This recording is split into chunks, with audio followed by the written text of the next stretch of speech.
हाँ किसी को पूछना है क्या?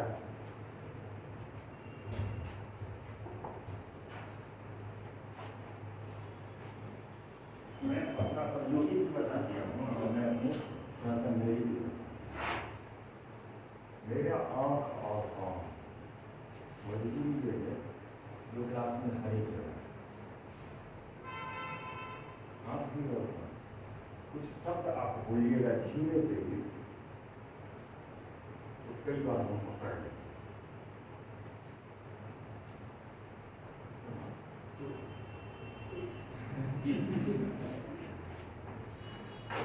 कई बार हम 10 में पूछते हैं मेरा कैसा मोबाइल पर नहीं आता है मोबाइल पर अब आपने कैसे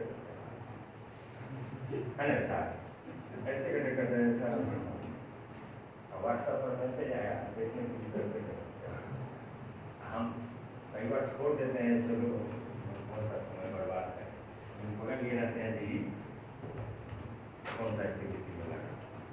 तो इस सब चीज़ों से मेरे क्लास में बचिए उससे डिस्ट्रैक्शन पैदा होगा हमको भी और आपको मेरे और आपको दोनों को डिस्ट्रैक्शन पैदा होता है।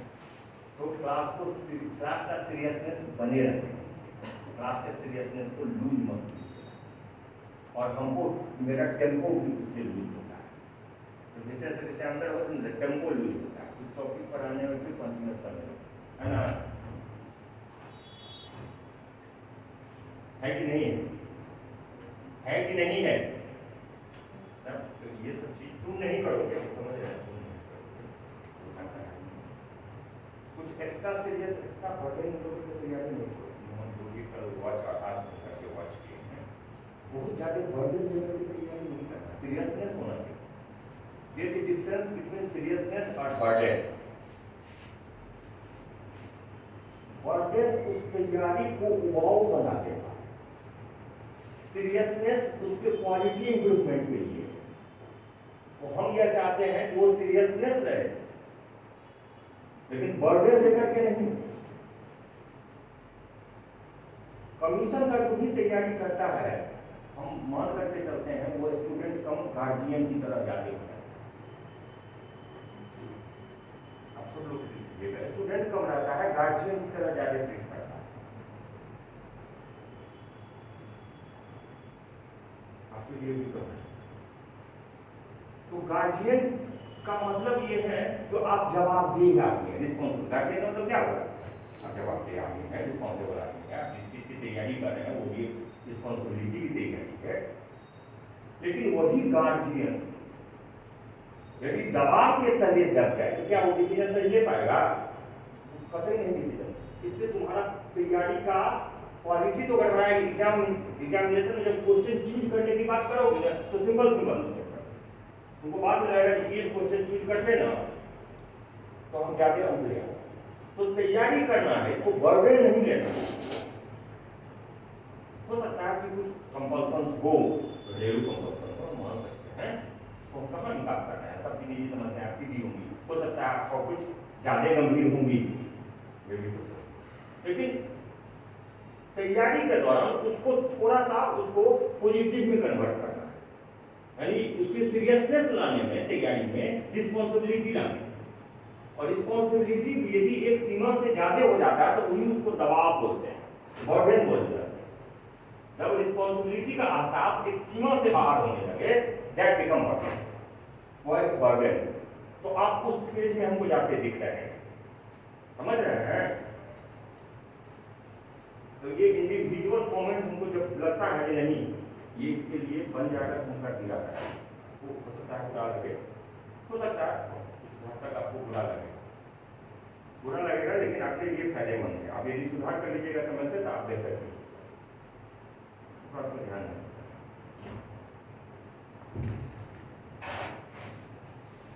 मेंस एग्जामिनेशन की सबसे बड़ी विशेषता है विश्लेषण।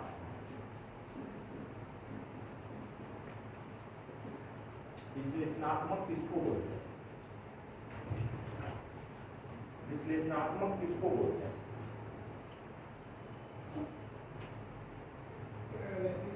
संश्लेषण और विश्लेषण में क्या अंतर है? What is difference between संश्लेषण संश्लेषण है ना, ऐसे विश्लेषण, क्या अंतर है? सभी को मिलाकर के एक चीज कर देना, यानी कंपोनेंट्स जितने हैं उसको मिलाकर के एक चीज, यानी कहां पर कॉन्फ्लिक्ट होगा उसको मिलाकर के एक चीज तैयार कर देना संश्लेषण है। विश्लेषण है जो एक तैयार चीज आपको मिला उसको पार्ट में बांट दिए, उसको पार्ट में जितने कंपोनेंट्स हैं उसमें बांट दिए, आपके हिसाब से उसमें कितने कंपोनेंट्स हैं और आप जिस कंपोनेंट में बांटे उसका कुछ ना कुछ आपके समझ से आधार होगा, कुछ ना कुछ आधार होगा, उस आधार को क्लियर कर दीजिए उस विश्लेषण के करने से पहले, जो हम इस आधार पर विश्लेषण कर रहे हैं। मेरा विश्लेषण का आधार यही है, कहते हैं ना जो कार्य के आधार पर इनपुट इस प्रकार है, दिखते हैं कि नहीं, संरचना के आधार पर इस प्रकार है। तो विश्लेषण का आधार यहाँ पर क्या बना रहे हैं, कहीं कार्य बना ले रहे हैं, कहीं संरचना बना रहे हैं, कहीं आकार बना ले रहे हैं, कहीं वजन बना लेते हैं। तो किसी चीज को पार्ट वाइज में बांटना, छोटे छोटे खंडों में बांटना कहलाएगा विश्लेषण। आपने अब तक जो तैयारी की है, पीटी की तैयारी जो है वह इसके उलट है, वह मुख्य रूप से तथ्यात्मक है, फैक्चुअल है। फैक्ट्स आप जितना याद रखेंगे आप उतना ही अच्छा स्कोर आपका गया होगा। फैक्चुअल एग्जामिनेशन की विशेषता यह है कि इसमें रटने वाली प्रवृत्ति थोड़ी ज्यादा होती है, याद रखने वाली प्रवृत्ति ज्यादा होती है।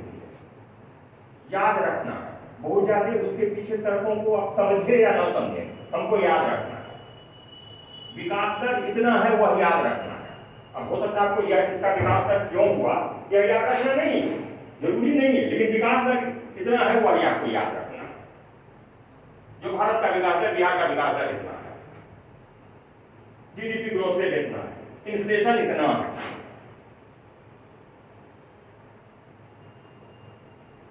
इस वर्ष नकारात्मक गया, माइनस में है, प्लस में है, आप याद रखें। अब उस माइनस में और प्लस में क्यों गया है उसका अध्ययन आप यहां पर करते हैं। यदि 2 साल पहले भारत का विकास दर नकारात्मक था -7.2 के आसपास था, तो आपने याद तो रख लिया, इसमें तो कह दिया आपने, तथ्यात्मक तो आपने याद रख लिया। अब यहां पर क्यों ऐसा था, किन किन कारणों से ऐसा, किन किन कारणों से ऐसा था, विश्लेषणात्मक। आपके हिसाब से 3 कारण हो सकते हैं, किसी के हिसाब से लगा ये कारण है, तीसरा उसको याद नहीं, किसी को लगे नहीं इसके लिए 5 प्रमुख कारण है। जो जितना कारण बता रहा है मोटा मोटी बात नहीं, वो उतना ही विश्लेषण अच्छा, उतना ही बहुत मोटा मोटी बात करते हैं। कई कई आदमी की आदत होता है कि किसी चीज को न मार के 5 बार लिखते हैं, एक ही बात कह रहा है न मार के 5 बार लिखता है। ये भी आदत होता है, ये जनरली जो इनका बैकग्राउंड होगा, ह्यूमैनिटी बैकग्राउंड से होंगे, उनकी आदत। इसको थोड़ा सा सेटल कीजिएगा। जो हम कर रहे हैं प्रेजेंटेशन में वैज्ञानिक रहना है, हम यही कर बात करते हैं। प्रेजेंटेशन में वैज्ञानिक, इसी प्रेजेंटेशन में वैज्ञानिक कर रहे हैं। एक ही बात को 3 को 5 बार में नहीं, आप यदि सेपरेट पॉइंट बना रहे हैं उसको, तो आपके पास सख्त लॉजिक होना चाहिए, एकदम स्ट्रिक्ट लॉजिक होना चाहिए। इस आधार पर हम उसको अलग किए हैं। हो सकता है मोटी नजर पर देखने में दोनों चीजें एक दिख रही हैं, लेकिन इस आधार पर हम अलग किए हैं। और जिस आधार को करते हैं बेहतर होगा कि उसका हिंट्स आप उस पॉइंट में कर दीजिए, हिंट्स कर दीजिए। Did not to be elaborated, वहां जगह नहीं है, हिंट्स कर दीजिए। इस आधार पर वह उस पॉइंट से अलग है, ताकि एग्जामिनर कन्विंस हो जाए, पढ़ ले तो कन्विंस हो जाए इस आधार को यह मान करके चल रहा है। आप जितना ज्यादा पॉइंट दिखाएंगे, मोटा मोटी बात ये है, आप उतना अच्छा विश्लेषण करेंगे। और मान के चलिए यदि कॉपी पढ़ लिया है एग्जामिनर, तो आपको नंबर अच्छा देगा। और एग्जामिनर की नजर बहुत अनुभवी नजर, पेज पर किसी भी एक वर्ड पर, एक पॉइंट पर आपका उसका नजर यदि चला जाता है और वो उसको अपील कर गया, उस बात से वो कन्विंस हो गया, आपका मकसद पूरा है। आपने एक पेज लिखा और पूरा पेज एक एक लाइन नहीं पढ़ता है, ये एकदम फैक्ट है। कोई एक लाइन नहीं बनता है। लेकिन एक आध पॉइंट पर भी उसका नजर चल गया, कुछ टेक्निकल टर्म आपने ऐसा यूज कर दिया है जो उस प्रश्न के उत्तर के दौरान फिट बैठ रहा था। हो सकता है जैसे ही आपने किया हो उस लाइन को वह उठा के पढ़ ले, यूनिक लाइन लगेगा, यूनिक वर्ड आपने इस्तेमाल किया, हो सकता है उस लाइन को खाली पढ़ ले, पूरा पेज नहीं पढ़ा, उस लाइन पर उसका नजर चल गया, वो पढ़ लिया, हो गया आपका मकसद सॉल्व, आपका इंप्रेशन बन चुका है, आपको नंबर अगले से अच्छा उस प्रश्न में एटलीस्ट तय है, उस प्रश्न में एटलीस्ट तय। अब बाद में आपने लिखा ही नहीं तो क्या है, अगर ऐसे ही होते हैं जो अच्छा करने के चक्कर में एक प्रश्न को बहुत अच्छा लिख रहे हैं, अंतिम प्रश्न होता छूट जाता है, ये भी बहुत लोगों के साथ बीमारी है। इस पर सबसे बड़ा सूत्र है कि क्वेश्चन एक भी नहीं छूटना चाहिए, एकदम बेसिक गांठ बांध के रखिएगा क्वेश्चन एक भी। एक क्वेश्चन छूटने का मतलब है आप सीधे से इससे रेस से बाहर, एकदम सीधे रेस से आप बाहर हो जाते हैं। तो प्रश्न नहीं छूटना बेसिक गांठ है। तो 8 के 8 प्रश्न जीएस में हमको लिखने हैं टाइम मैनेजमेंट के लिए, इसके लिए घड़ी पर नजर रखिए, इम्बैलेंस नहीं होना है, बहकना नहीं है। आप बहकते 2-3 सब्जेक्ट है, साइंस टेक में आप नहीं बहकिएगा, 2-3 जगह पर आप खूब बहकते हैं, हिस्ट्री में आप धड़ल्ले से बहकते हैं, एकदम सबसे जो बहक पाता है वो हिस्ट्री बहक पाता है, और दूसरा पॉलिटी बहक पाता है, ये दोनों बहुत बहक पाता है। पॉलिटी में आजकल थोड़ा ट्रेंड चेंज किया है, पूरा चेंज हुआ है, पहले जाति धर्म राजनीति ये सबसे प्रश्न पूछते थे, इसमें जितनी आपकी भावना रहती थी सारा रहता है पेज में, हम उड़े सारा पेज में हम उड़े, भावना के लिए यहाँ पर गुंजाइश नहीं है, एकदम नॉट मान रखिएगा, भावना के लिए कोई गुंजाइश नहीं है।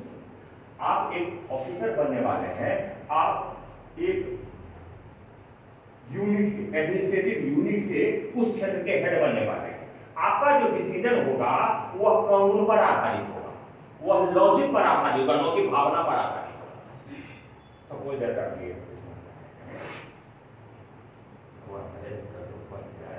डीएसपी बन रहे हैं, अब कहीं मर्डर हो गया, आप स्पॉट पर जा रहे हैं, उसके परिवार वाला चिल्ला रहा हो रहा होगा, तो क्या उसको सुर में सुरा बनाना लाना शुरू कीजिएगा कि बाप ये तो अनर्थ हो गया, जवान बेटा इसका अभी 5 वर्ष का 7 वर्ष का बेटा है, बूढ़ा माँ बाप को इसको कौन करेगा, मतलब उसके इमोशन से आपको नहीं अटैच हो जाना, उसके इमोशन से आपको अटैच नहीं होना, आपको स्ट्रिक्टली वहां स्पॉट पर देखना है क्या हुआ है और इसके पीछे जिम्मेदार कौन है। उस जिम्मेदार कौन के फाइंडिंग के लिए आप जो भी करेंगे उसके फाइंडिंग के लिए करेंगे, आप इमोशनल होकर के नहीं करेंगे। वो जिस पर आरोप लगा देगा आप ब्लाइंडली नहीं विश्वास कर देंगे, वो करा वो मार दिया था, ठीक है उसका आरोप है, ठीक है उसकी भी जांच, उसके सुर में सुर नहीं मिलाना। यानी कहने का मतलब ये हो गया डिसीजन कतई नहीं इमोशन पर आधारित होगा, डिसीजन कानून पर आधारित होगा, डिसीजन लॉजिक पर आधारित होगा। कानून की किताबों में सारी बातें लिखी हुई नहीं रहती है, तो कई बातें उस कानून का इंटरप्रिटेशन आप अपने करते हैं, लॉजिक के आधार पर किया जाता है। कानून क्या है, कानून क्या है, नियम वही होते हैं जो लोग बनाए जाते हैं, जो सामान्य अवधारणा में सही है, यही ना कानून बनता है।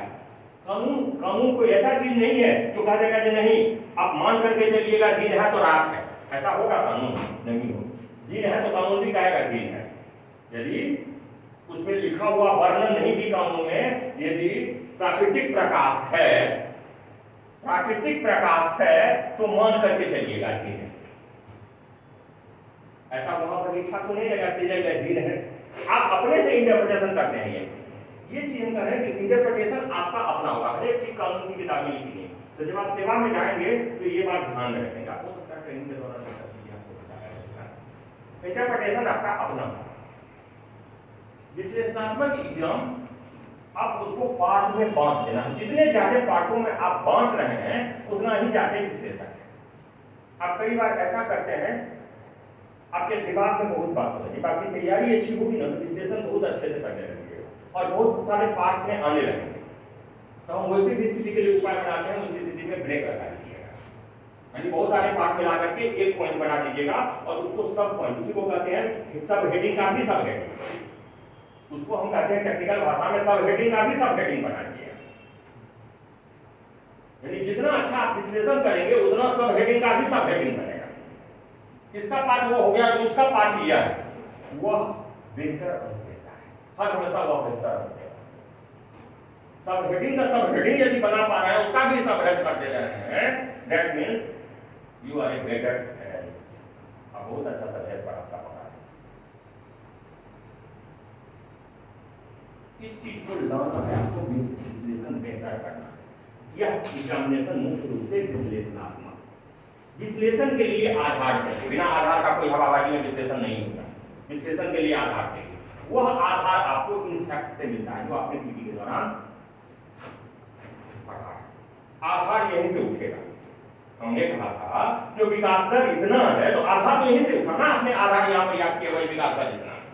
अब यहाँ पर देखते हैं कि इस विकास दर का क्या कारण था, नकारात्मक रहा तो क्या कारण था, सकारात्मक रहा तो ज्यादा रहा तो क्या कारण था, नॉर्मल रहा तो क्या कारण था, कम रहा तो क्या कारण था।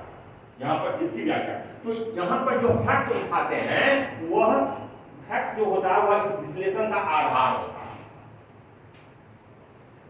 आप लिखते हैं जो नकारात्मक ग्रोथ का कारण ये सब ही रहे थे, जिसके कारण कोरोना वायरस का प्रकोप था, लोग बाहर नहीं निकलना चाह रहे थे, लॉकडाउन की स्थिति थी, कह सकते हैं ना, यही सब कारण निकल करके आएगा। सरकार ने प्रतिबंध लगा दिया था,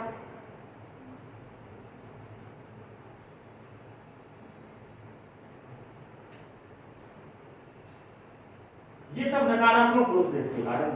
तो ये एग्जामिनेशन बेसिकली इसी पर आधारित है, विश्लेषण पर आधारित।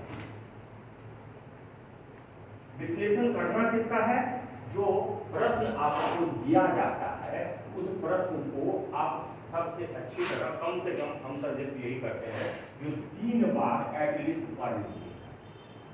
जो प्रश्न एग्जामिनेशन में देता है उस प्रश्न को 3 बार कम से कम पढ़, 2 बार तो मस्ट है, 1 बार पढ़ने कितना भी आपको समझ में आ गया हो, बहुत अच्छा से आपको एक ही बार में समझ में आ गया हो, फिर भी आप दोबारा तो निश्चित पढ़िएगा। 3 बार पढ़ने के दौरान आपको कोर इशू समझ में आने लगेगा कि प्रश्न में क्या क्या पूछा गया है। ये 3 प्रमुख बातें हैं जो प्रश्न में पूछे गए, यानी इसको परिभाषित करने के लिए किसी भी चीज को कह रहा है, इसके कारण पूछ रहा है, सपोज दैट हम उदाहरण दे रहे हैं, और इसके परिणाम बताने के लिए कह रहा है। चौथा चीज भी उपाय का रहा है, इसमें से 2 हो सकता है, 3 हो सकता है। एक उदाहरण देता हूं, आपको फाइंड आउट कर लेना है उसी समय में, जिस समय में आप प्रश्न पढ़ रहे हैं, लिखने से पहले आपको फाइंड आउट कर लेना है कि इस चीज में तीन चीजें पढ़ी जा रही है, प्रश्न में 3 चीजें पूछी गई।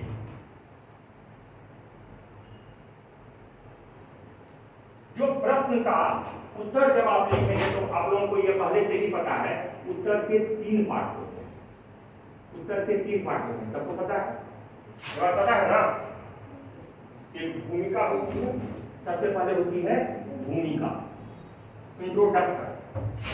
व्हाट इज इंट्रोडक्शन,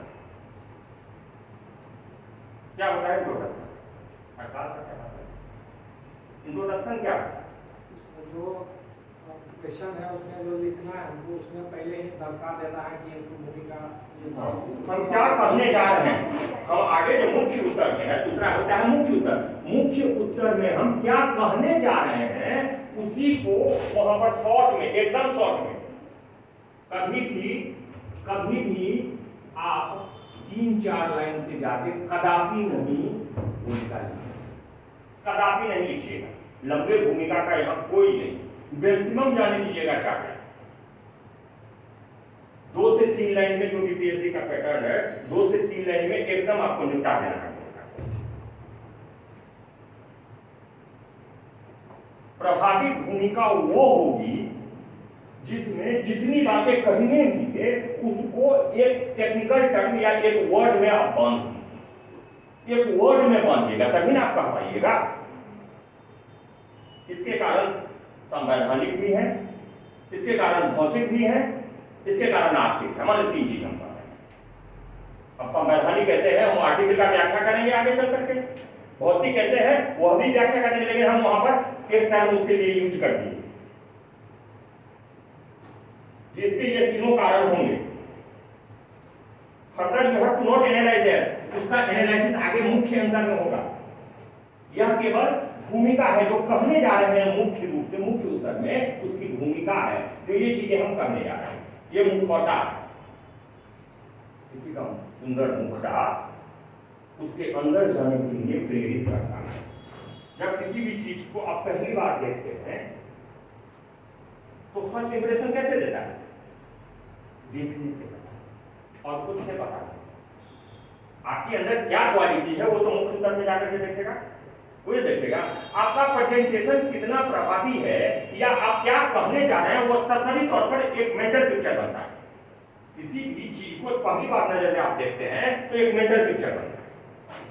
वही मेंटल पिक्चर यहां पर क्रिएट होता है। भूमिका कई बार एग्जामिनर ऐसा होता है जो यह 2-3 लाइन पढ़ने के बाद ही वो समझ जाएगा आप क्या लिखे हुए हैं, मुख्य उत्तर पर नजर तक नहीं दौड़ाता, उस 3 लाइन को देख करके समझ लेगा और अक्सर उसका अंदाजा सही होता है। उस 3 लाइन से ही आपको पकड़ लेगा कि आप क्या लिखे हुए हैं। मैंने कहा अनुभवी है, विद्वान आदमी है, अनुभवी है, वो इशारा में बात समझता है। तो 3 लाइन पढ़ करके आप क्या कहानी बनाए हुआ, अक्सर उसका अंदाजा सही होता है। ऐसा नहीं है कि हो गया कभी सही कभी गलत, नहीं, 90% उसका अंदाजा सही होता है। उसके लैंग्वेज लिखने से, उसके कंटेंट से पता चल जाएगा कि आप कितना जानते हैं क्या लिखे हुए हैं। यदि उसको लगेगा थोड़ा सा अपीलिंग है भूमिका, तब सबसे प्रमुख चीज इस उसका लेखन के दौरान होता है सारा दारोमदार इसी का। हम कहें कि इसी का परख यहाँ पर होती है, इसकी परख ही यहाँ पर होती है। लेकिन यदि आपने इंटेंशन भूमिका में उसको इंप्रेशन क्रिएट कर लिया है और उसके पास थोड़ा भी स्पेस अवेलेबल है, उसकी इंटरेस्ट जग गया है आपकी कॉपी में, आपके आंसर में, तो निश्चित मान के चलिए एक नजर दोहराएगा, चाहे उसके पास कितना भी बर्डन हो। 5 मिनट का समय है, वो एक नजर जरूर दोहराएगा, क्योंकि आपके साथ वो जस्टिस करना चाहता है, आपके साथ वो अन्याय करना चाहता है। एक नजर दोहराएगा उस पर। जब भी वो दोहराएगा तो वो आंकने का कोशिश करेगा कि कितना दिया है, 38 नंबर में उसको दिया है, यहीं पर वो डिसाइड कर लेता है। यहाँ पर 38 में 20 देंगे या 22 देंगे या 25 देंगे, ये यहाँ पर डिसाइड नहीं करता है अक्सर। यहाँ पर पढ़ेगा कि नहीं पढ़ेगा वो तय कर देता है, नजर दौड़ाएगा कि नहीं आपके कॉपी पर, ठहरेगा कि नहीं। यहाँ पर यह डिसाइड कर लेता है कि आपको हमको देना है। मुख्य उत्तर ही सारा। और विश्लेषण की जब हम बात कर रहे थे ना, तो यही विश्लेषण यहाँ, यह विश्लेषण ही यहाँ, यही चीज यहाँ। यानी मूल्यांकन के दौरान 80 से 90% वेटेज इसी का है, 20% में भी ऊपर एक तथा नीचे है। एकदम काट मान के चलिएगा कि मुख्य उत्तर ही मुख्य उत्तर। अब मुख्य उत्तर को पढ़वाने के लिए हमने भूमिका अच्छा बांधा, समा अच्छा बांधा। देखिएगा ऑर्केस्ट्रा वगैरह होता है तब क्या करता है मुख्य वक्ता समा बांधता है, आकर्षित करता है अपने। यही चीज वो यहाँ बांधा गया है भूमिका, ताकि इसमें इंटरेस्ट क्रिएट हो। जब इंटरेस्ट क्रिएट हो गया है यहाँ पर, तब वह पढ़ने की कोशिश करेगा। अंतिम चीज है इसमें होगा निष्कर्ष। अब यह हमने कहा कि यह 20, 22 या 25 दे रहा है, यह जो उसने दे दिया है उसका जस्टिफिकेशन वो अपने आप में भी एक जस्टिफिकेशन करेगा। वह मूल्यांकन आपका निष्कर्ष पर करके वह तय कर लेगा, फाइनली तय कर लेगा कि हमने इतना सही कर दिया है, एकदम इतना ही दिया जाता है। वो निष्कर्ष में वो तय कर लेता है। जैसे ही वह निष्कर्ष भी 2 लाइन से ज्यादा का राखी नहीं लिखेगा, 2 लाइन से ज्यादा का निष्कर्ष नहीं होना चाहिए। निष्कर्ष लिखने की ये विशेषता है कि हर हमेशा निष्कर्ष को किसी बड़े आयाम से जोड़ना, बड़े आयाम से जोड़ना। बड़े आयाम का मतलब होगा, आप में जो लोग होंगे वो सुन रहे होंगे, जैसे हमने इकोनॉमिक्स में कहा बड़े आयाम subject to subject, question to question का ही करेगा। आयाम एक हो सकता है, यदि इकोनॉमिक्स का क्लास में बता रहे थे, इसे कह रहे थे समावेशी विकास, कह रहे थे ना, कह रहे थे लक्ष्य हो सकता है भारत आने वाले कुछ वर्षों में 24-25 तक 5 ट्रिलियन डॉलर की अर्थव्यवस्था बनने जा रही है। ट्रिलियन डॉलर यह एक बड़ा लक्ष्य है, इसकी ओर इंडिकेशन हो सकता है, इसकी ओर इंडिकेशन हो सकता है। हाँ वो कर क्या कितने बजे तक पड़े हो रहा है?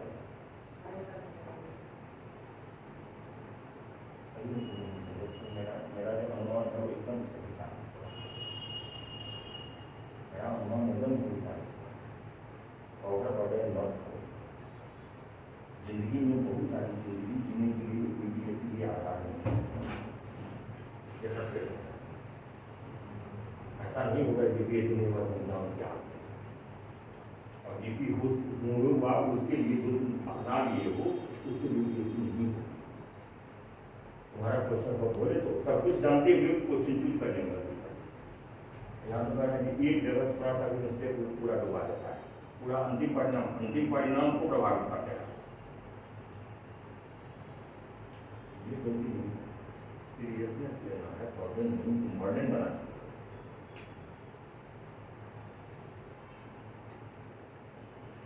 कल से भी आपसे मेरी साक्षात्कार दी तो पहली बार साक्षात्कार दी ना, हमको ये एहसास कर ही हो और आज उसका कन्फर्मेशन इतना देना हो और उसका एग्जीक्यूशन भी आपने शुरू कर दिया। जो मेरा अंदाजा था वह आप फिजिकली करके भी हमको दिखा दे रहे हैं, जो बात सही है। तो मेरा जो अंदाजा है वह पुख्ता प्रमाणित होते चला जा रहा है। इस चीज को जितने लोग मोस्टली लोग आपकी जैसे सिचुएशन है उनमें और आप में अंतर यही है जो वो उसको बर्डन के रूप में नहीं है। एक लड़की अभी 66 में वीडियो भी होगा उसका यूट्यूब पर देख लीजिए। वो कही वो लड़की कही जो एग्जामिनेशन टफ था वो दूसरी बार इंटरव्यू हो वो 60-62 नहीं 64 में मेरे संपर्क में तो 64 में उसने इंटरव्यू किया, लेकिन कोरोना का काल था इंटरव्यू के समय में, तो वो बाहर रहती थी, टीचिंग के जॉब में थी, फैमिली अवेलेबल थी, तो वो नहीं आ पाई। कहानी करके सुना दे रहे हैं कि आप प्रेरित होइएगा, जो सिचुएशन देखिए कैसे गया। तो उसका हस्बैंड भी बहुत बड़े परिवार से नहीं थी, क्योंकि मेरे गाँव की बगल में उसका गाँव, तो बहुत बड़े परिवार से भी नहीं, साधारण परिवार से हस्बैंड सिंपल लोअर कोर्ट में कुछ उपार्जन करते हैं, प्रैक्टिस करते हैं।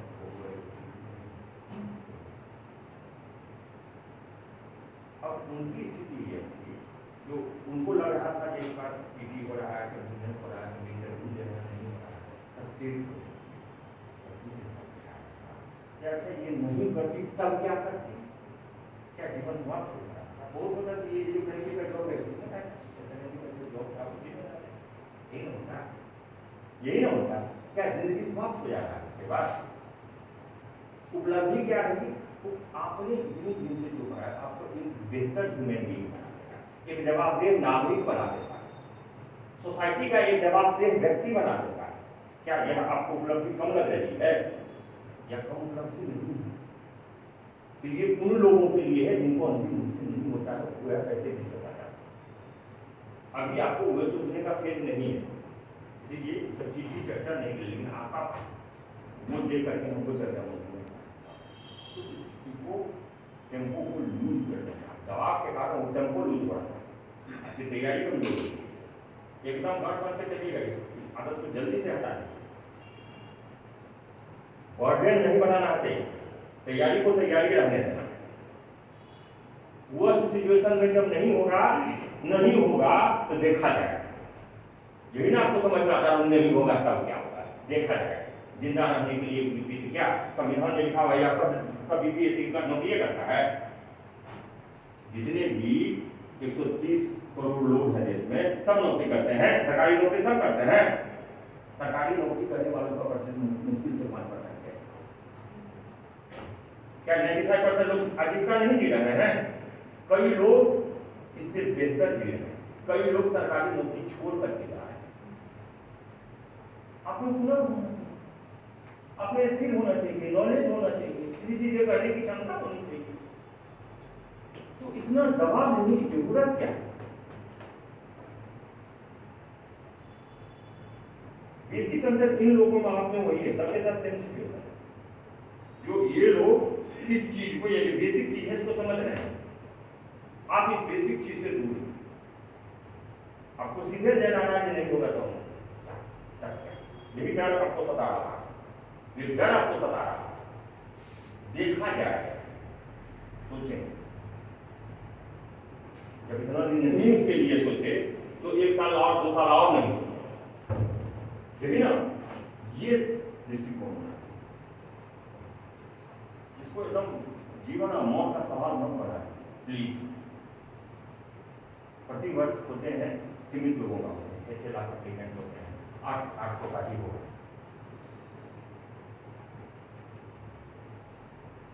बाकी 5,99,000 लोग तक कहा जाएंगे।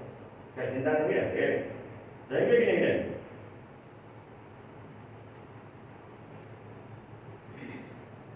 तैयारी को तैयारी रखेगी, तैयारी को बटन मत एकदम ठीक है।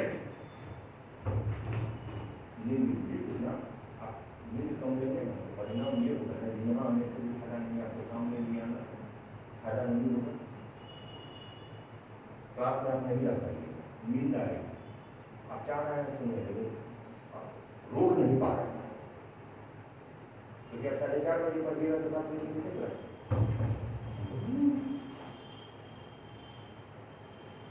फ्रेश माइंड से लिखिएगा, यहाँ भी चीजें समझ में आए, घर में पढ़िएगा वो भी समझ में आए। सबसे इंपॉर्टेंट बात, जो डिसीजन आपका सही होगा,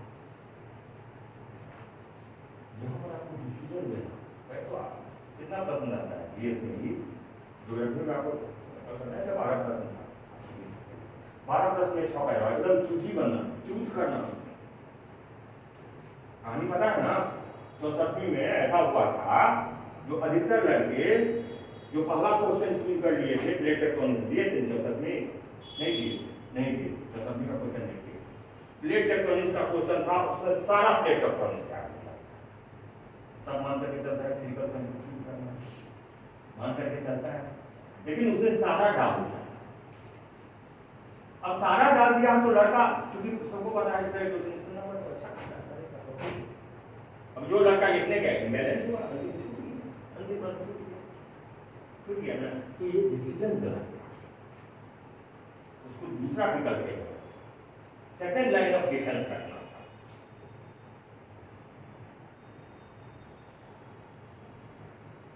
और उस एक डिसीजन की गलती है 64वीं, 65वीं नहीं हुआ, 66वीं नहीं हुआ, 67वीं हो सकता है। छोटी गलती बहुत बड़ा चेंजेस ला,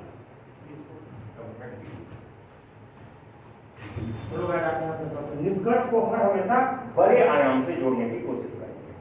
बड़े आयाम हो सकता है 5 ट्रिलियन डॉलर की अर्थव्यवस्था, यदि साइंस का कोई टॉपिक है तो डिजिटल इंडिया हो सकता है, डिजिटल इंडिया की चर्चा हम लोग कर रहे हैं, इंडिया हो सकता है ना, जो भारत आने वाले समय में स्पेस टेक्नोलॉजी का लीडर बनना चाहता है, उसको हम यहाँ पर हो सकता है स्पेस टेक्नोलॉजी का लीडर। भारत ने एक बार साबित कर दिया मंगलयान के द्वारा वो स्पेस टेक्नोलॉजी का लीडर हो सकता है, मंगलयान ने इसको साबित कर दिया। आप यहाँ पर इसको लिख सकते हैं, भारत में यह वर्ल्ड लीडर बनने की, इस टेक्नोलॉजी में वर्ल्ड लीडर सिर्फ नेतृत्व करने की क्षमता है, वो मंगलयान ने साबित कर दिया। उसी के दिशा में यह भी कदम है।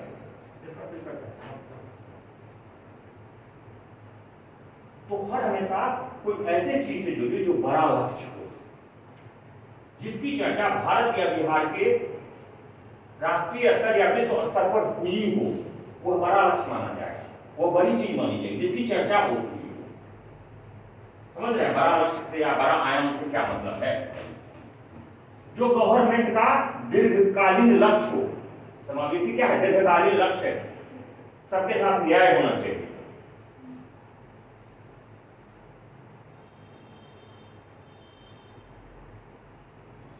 यदि कोई पॉलिटी का प्रश्न लिख रहे हैं तो पॉलिटी के प्रश्न में यदि जो आपका स्टेटमेंट या हो जाता है तो वह क्या करता है? मौलिक अधिकारों की रक्षा करेगा या आम लोगों की मौलिक अधिकारों की रक्षा करेगा। यह न केवल मौलिक अधिकारों की रक्षा करेगा बल्कि लोगों को मौलिक कर्तव्यों के प्रति भी जागरूक बनाएगा। इसमें भी डिपेंड्स ऑन द क्वेश्चन, वो क्या लिखते हैं क्वेश्चन, उसके आधार पर वो निष्कर्ष बनेगा। लेकिन ये सब कुछ बड़े लक्ष्य हैं। यह प्रजातंत्र के जड़ को मजबूत करेगा, कह सकते हैं ना, ये भारत में प्रजातंत्र के जड़ को और मजबूत करेगा, मजबूत है और मजबूत करेगा, कह सकते हैं। सिंपल वे में पॉलिटी हम नहीं बताते हैं तो बहुत बड़ा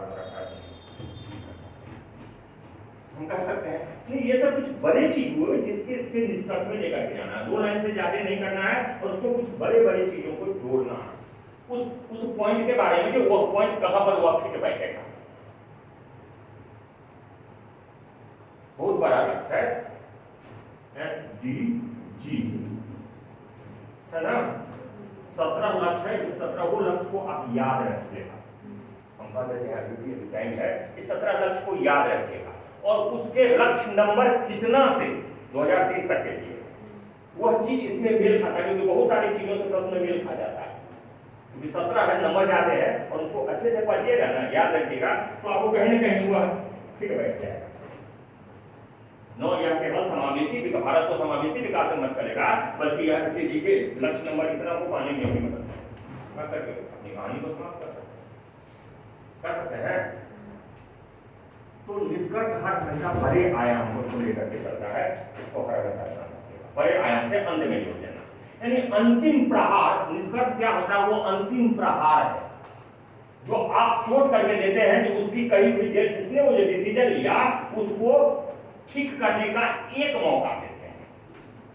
यदि मान लीजिए यहां पर उसने 20 दे दिया है तो जैसे निष्कर्ष पढ़ेगा वो हो सकता है 21 का निश्चित रूप से 21 बाइस उसको लेकर के।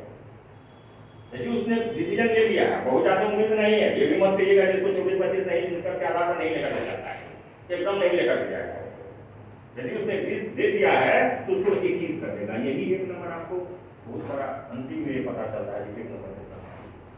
एक प्रश्न में एक वैल्यू कितना बनेगा, या आपको जब एक नंबर का लक्ष्य छूट जाते हैं तब महत्व पता चलता है कितना महत्वपूर्ण था। तो हम थोड़ा सा बस एक लाइन जोड़ दिए रहते तो प्रभाव अलग पड़ गया। ये सब चीजें बाद में पता चलती है, तो इसको आप करने की कोशिश कीजिए। यानी अंतिम प्रहार है निष्कर्ष, उसको करेगा। किसी भी उत्तर को लिखते समय इस 3 चीज को फॉलो कीजिए। याद रखिएगा, जैसे ही प्रश्न का वेटेज कम हो जाए, तो निष्कर्ष को एक लाइन पर, भूमिका को एक लाइन पर ले। इवन वैसे शॉर्ट क्वेश्चन में भूमिका नहीं भी दीजिएगा तो चलेगा। छोटा प्रश्न है, प्रश्न रहता है वो 38 नंबर का रहता है, 36 नंबर का, तो नहीं भी, जैसे हमने कहा मैक्सिमम 3 से 4 लाइन आप नहीं भी दीजिएगा। वैसे यूपीएससी का जो पैटर्न है, यूपीएससी के लिए ज्यादा सही है, जहां 10 नंबर का क्वेश्चन दे देता तो आप उनका नहीं भी देंगे तो चलेगा। यूपीएससी में जनरली 1 से 2 लाइन भूमिका का जो प्रश्न पूछता है। अब ऐसा कर दिया, आने वाले समय में ऐसा कर दे जो एक ही में 2 प्रश्न डाल दे, दोनों अलग अलग से देखो, तब इस तरह की बातें कही जा सकती हैं। लेकिन अभी के पैटर्न में हम यही कर सकते हैं जो 1-2 लाइन के एटलीस्ट भूमिका का इसको हर जगह। इधर साइंस एंड टेक्नोलॉजी में 4 लाइन भी आप चले जाइएगा, क्यों? 3 और 4 लाइन में साइंस एंड टेक्नोलॉजी में जाएगा भूमिका, क्यों? ऐसा हम क्यों करते हैं? 3 लाइन में या 4 लाइन में भी साइंस एंड टेक्नोलॉजी में जाएगा, वहां जाएगा। हिस्ट्री में नहीं जा सकता, हिस्ट्री में आपसे पूछ सकते साइंस टेक्नोलॉजी, क्यों? उसमें नंबर ऑफ क्वेश्चन आप पढ़िएगा साइंस एंड टेक्नोलॉजी तो ज्यादा रहता है, यानी 3-3 एस्पेक्ट 4-4 एस्पेक्ट घुसा देता है एक क्वेश्चन। जब 3 और 4 एस्पेक्ट घुसा देता है तो हर एक के बारे में ये जेन्युइन बनता है तो कुछ न कुछ कम लीजिए। अब 2 को एक बार में एक लाइन में घुसा दीजिए तो 3 लाइन हो जाएगा, है ना। तो साइंस एंड टेक्नोलॉजी में थोड़ा भूमिका 3 लाइन तक हमको लगता है चलेगा, यदि नंबर ऑफ क्वेश्चंस ज्यादा बन रहा है। यानी पाठ क्या, जितना पाठ अधिक होगा उतनी ही भूमिका एक आध लाइन धसकने की संभावना रहेगी। तो वो डिसीजन आप प्रश्न को पढ़ के करेंगे, जिसको हम 1 लाइन में निपटाएंगे या इसको हम 4 लाइन में निपटाएंगे। यह 2 आधार पर प्रश्न कितने हैं और प्रश्न का वेटेज कितना है, उसके आधार पर। बहरहाल यहाँ ये मुख्य उत्तर पर ही सारा दारोमदार होगा। हमने कह दिया यही सारा दारोमदार है, यही सारी चीज के लिए रिस्पॉन्सिबल है। आपको कितना अंक दिया जाएगा इसी पर आता है, और हमारी जो भी चर्चा रहेगी मोस्टली वो इसी सेक्शन में रहेगी, यानी मुख्य उत्तर के लिए है।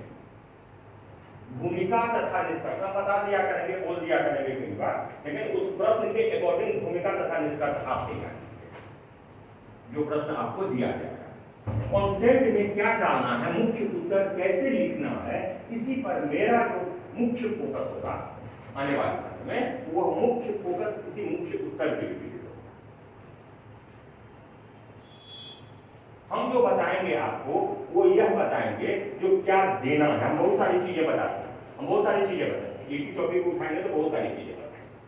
बहुत सारी चीजें हम केवल इसलिए बताते हैं कि आपको समझ में आ जाए, याद रहे। अब लड़के उसको कभी कभी लिख लेते हैं, जो एक बात करते हैं तो वो लिख लेते हैं, एक बात लिख लेते हैं, स्पीड इनका अच्छा रहता है, वो फिर बात लिखा है, अंत में बन जाता है वो था इतना बात लिखा। अब हम जो समझाने वाला बात था वो आप लिख लिए, हम लिख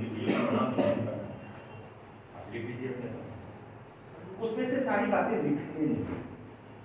टॉपिक सर किसमें साइंस के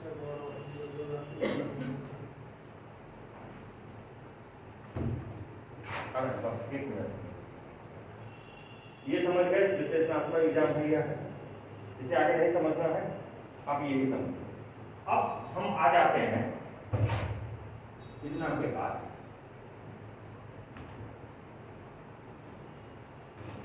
पेपर सेकंड पर, क्योंकि हमारा अधिकतर संबंध पेपर सेकंड से रहेगा। पेपर सेकंड कितने अंकों का, 300 अंकों का। 300 अंकों कितने प्रश्न के लिए, 8 प्रश्न।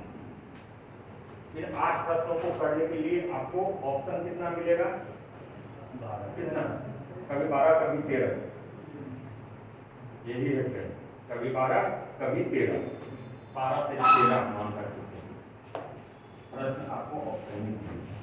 यहाँ पर बहुत सावधान रहिएगा, यही बात हम कह रहे हैं। यहाँ पर बहुत सा इसको उठाना है, खास करके विज्ञान एवं प्रौद्योगिकी में, और हम विज्ञान एवं प्रौद्योगिकी में और यह बात कह रहे हैं जो इसको, क्योंकि वहां पर 4 में से 2 लेने, वहां 4 में से 2 लेने, तो जैसे ही आपके पास ऑप्शन ज्यादा आ जाए, वह समझिए डिसीजन लेने, चूज करने में बुद्धिमत्ता यहां पर है, किसको हम पकड़े किसको छोड़े। एक सिंपल सा लॉजिक ये है, पहला हम भी वही बताते हैं, जो सबसे अच्छा आ रहा हो सिंपल ही, उसके बाद ही बुद्धि लगाना, ये तो नॉर्मल कंसेप्ट है, सबसे अच्छा आ रहा है। कभी कभी ऐसा हो जाता है कि 4 में से 3 अब ऐसा प्रश्न है जिसको आप अच्छे से लिखने की सीखें।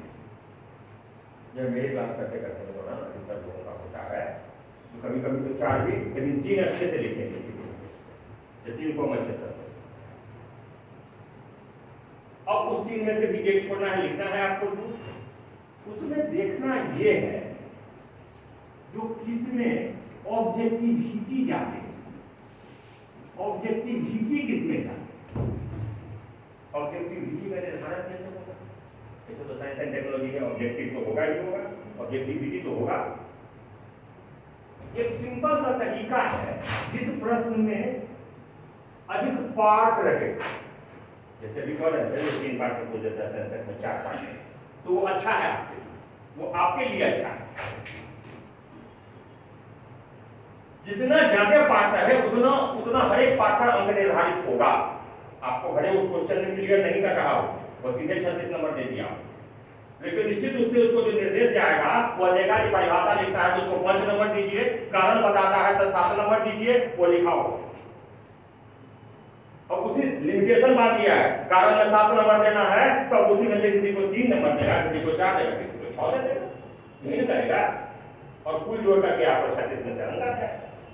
यहां पर यह देखना है, ऑब्जेक्टिव का मतलब है जिसमें अधिक प्रश्न की संख्या, अधिक प्रश्न है, प्रश्नों की संख्या अधिक है, वो अब ज्यादा ऑब्जेक्टिव है, उसको चूज करने का प्रयास कीजिए।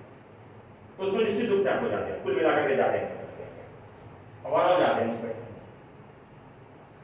दूसरा एक आधार बना सकते हैं आप, जो कौन प्रश्न बहुत आसान नहीं है। प्रायः पर्यावरण से जो प्रश्न उठाता है वह आसान है। सब लड़का जो पीटी पास करके गया है वो इस स्थिति में होता है जो उसका कुछ न कुछ उसके बारे में जानता है। एक भी लड़का ऐसा नहीं है जो पीटी पास में गया है पर्यावरण के टॉपिक का पूरा अच्छी तरह से सब बात नहीं, लेकिन लिख देगा। स्पेस टेक्नोलॉजी को कुछ नहीं पता है, कुछ नहीं लिख पाएगा, लेकिन पर्यावरण में जरूर 2, 4, 5 पेज आपसे ज्यादा लिख देगा, पेज आपसे ज्यादा बढ़ देगा। आप तो भी पढ़ लिए हैं तो टेक्निकल हो जाइएगा, तो कम में बात करिएगा, इतना बात करने का कारण, लेकिन वो आपसे ज्यादा लिख कर गया है। हो सकता है कभी कभी इसका बीपीएससी में एडवांटेज ज्यादा पेज पर ज्यादा नंबर मिलता है, लेकिन हम अभी कहते हैं कि सबको नजरअंदाज कीजिए। तो उस जो आसान प्रश्न रहेगा उस प्रश्न को, आसान प्रश्न इसका तो सब लिखना, आसान प्रश्न इसका तो सब लिखना, और जैसे ही सब लिख दिया वैसे ही उस प्रश्न में कंपटीशन बढ़ गया, कंपटीशन उस प्रश्न में बढ़ गया, क्योंकि नंबर हर हमेशा जो मिलता है एक दूसरे के रेस्पेक्ट में मिलता है।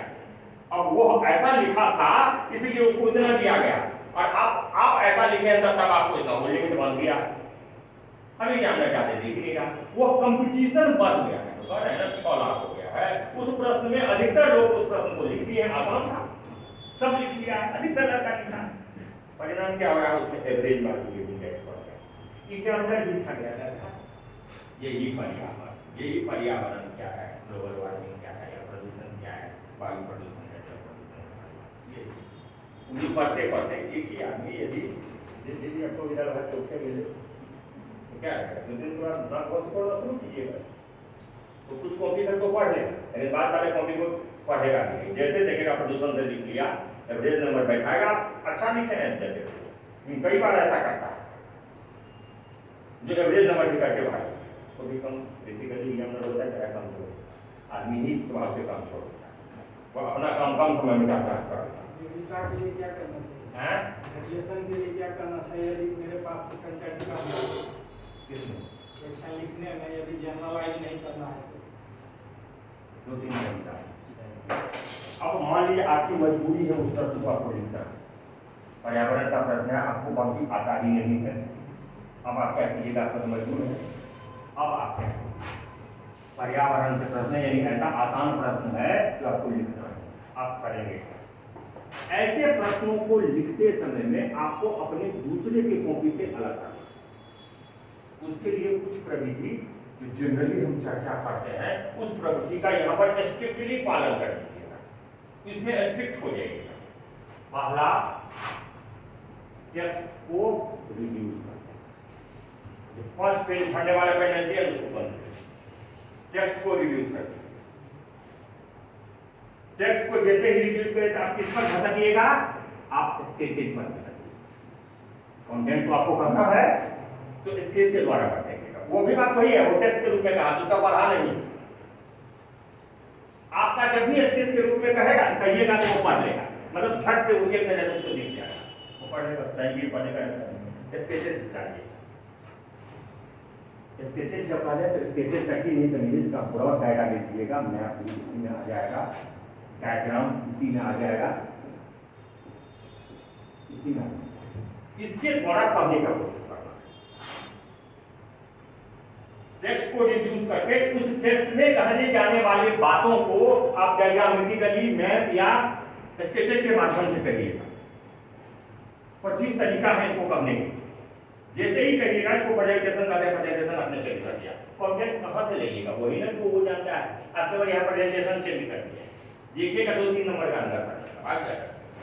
एकदम गांठ बांधा हुआ चीज है। कंटेंट आपसे भले वो 5 लाख फर्स्ट पेज में लिखा है, आपसे बेहतर दिया होगा, ज्यादा कंटेंट लिख दिया, लेकिन उसने कहने के लिए जो फॉर्मेट अपनाया वह और आपने जो फॉर्मेट अपनाया उसमें अंतर बेसिक इसलिए हुआ है कि वह आपके को देख लिया, उसको वह ढूंढेगा तब देखेगा, वो ढूंढने का समय नहीं है उसको। कोई रिलेटिव तो लगता नहीं है कि ढूंढ लेगा, वो तो थोड़ा देर में कर पाए नहीं कर पाए। चलिए, तो आपको एकदम टेक्स्ट को रिड्यूस करके इस पर शिफ्ट हो जाए। और तीसरा ऐसे प्रश्नों में आंकड़ों का उपयोग खूब किया। कई बार आपके पास आंकड़ा होता है, आप डालते नहीं, लेकिन ऐसे प्रश्नों को आंकड़ा ज्यादा हो ऐसे फॉर्मेट में फट से शिफ्ट कर जाएगा टेबल पर। हम पर्यावरण से संबंध है तो ठीक है, हमको पता है जो इतना ग्लोबल वार्मिंग हो रहा है, इतना कार्बन डाइऑक्साइड है या CH4 है। किसका है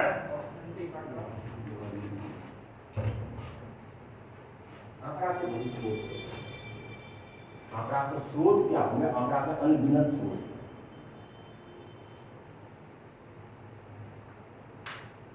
भारत सरकार का या बिहार सरकार का जो भी डॉक्यूमेंट है, सरकारी डॉक्यूमेंट, सरकारी पत्र या दस्तावेज कहिए, दस्तावेज उदाहरण के रूप में इसको क्या कहेंगे?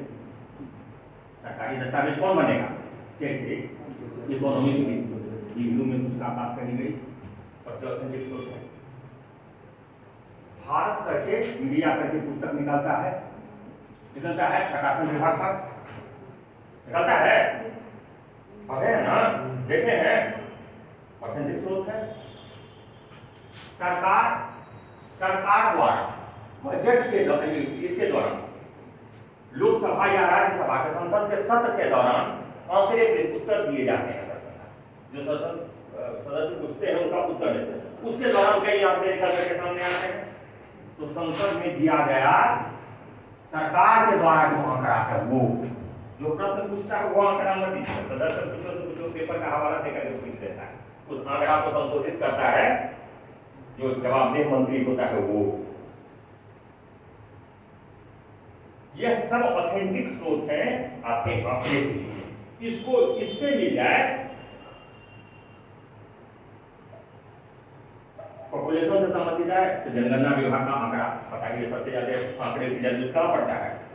पॉपुलेशन, जनसंख्या में सबसे ज्यादा आंकड़े की जरूरत पड़ता है। यहाँ तो आंकड़ा के बिना एक स्टेप नहीं चलेगा, आंकड़ा के बिना एक स्टेप नहीं यहाँ पर बढ़ पाएगा। भले ही 2011 की जनगणना हो, 2021 में नहीं हुआ है,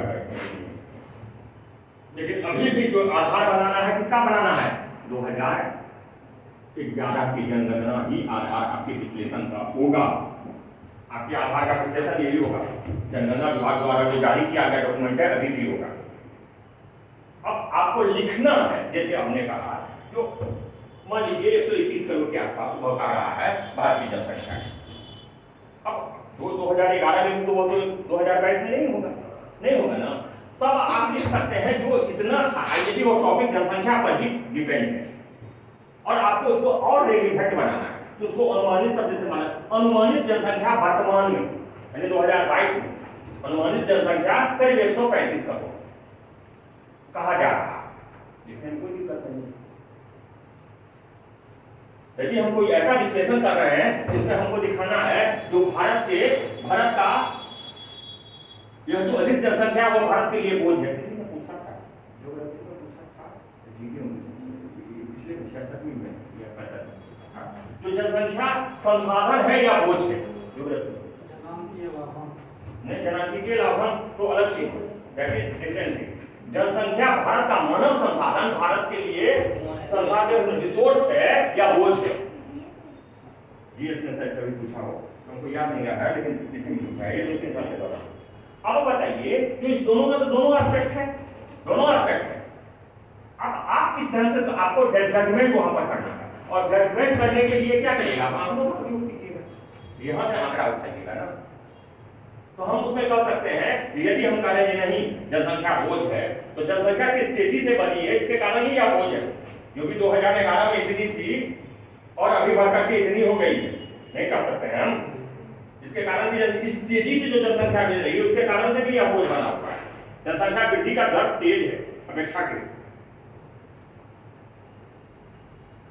जब हम इस चीज को दिखाएंगे तेज है तो उसको दिखाएंगे रेफरेंस ले लेंगे 2011 को, और अभी क्या जनसंख्या मनमानी जनसंख्या भी इतना है, इतनी नीड नो तो भी आपको वहां मेंशन करने की जरूरत नहीं है कि इस स्रोत के जनसंख्या कितना है।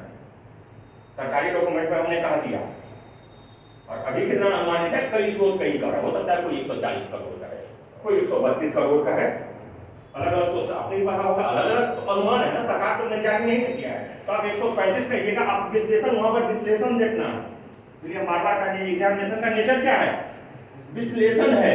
विश्लेषण देखेगा कि आपने विश्लेषण कैसा किया है, आपने आंकड़ा जो दिया है वह विश्लेषण को प्रमाणित करने के लिए दिया है। हम जो बात कर रहे हैं जो जनसंख्या बोझ है वो क्यों जनसंख्या बोझ है, इसके तथ्य में हम प्रमाण इसका यह दे रहे हैं कि देखिए क्या हो रहा है भारत में। अभी भी जबकि स्वतंत्रता के इतने 75 साल हम अमृत महोत्सव मना रहे हैं, this is one of the core theme of 67 Amrit Mahotsav. You have to use time and again this term, this is a broad term, बड़े आयाम वाले टर्म है। स्वतंत्रता का 75 वर्ष बड़ा आयाम है।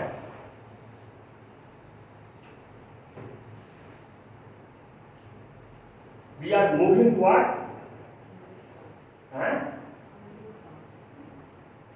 अमृत महोत्सव हो गया, अमृत काल यानी 25 वर्ष अमृत काल 2047 तक। ये 25 वर्ष का जो गैप है वो इंडिया को कहीं और ले जाकर के ले जाने का लगता है। तो हम जो कहेंगे और आप जो उपाय सुझा रहे हैं वो भविष्य के लिए, आपको यहाँ पर सरकार इसलिए नहीं ले रही है कि पिछले का कहानी कहिएगा, आपको व्यवस्था को सुधारने के लिए लिया जा रहा है। तो व्यवस्था को सुधारने का मतलब क्या, आने वाले समय में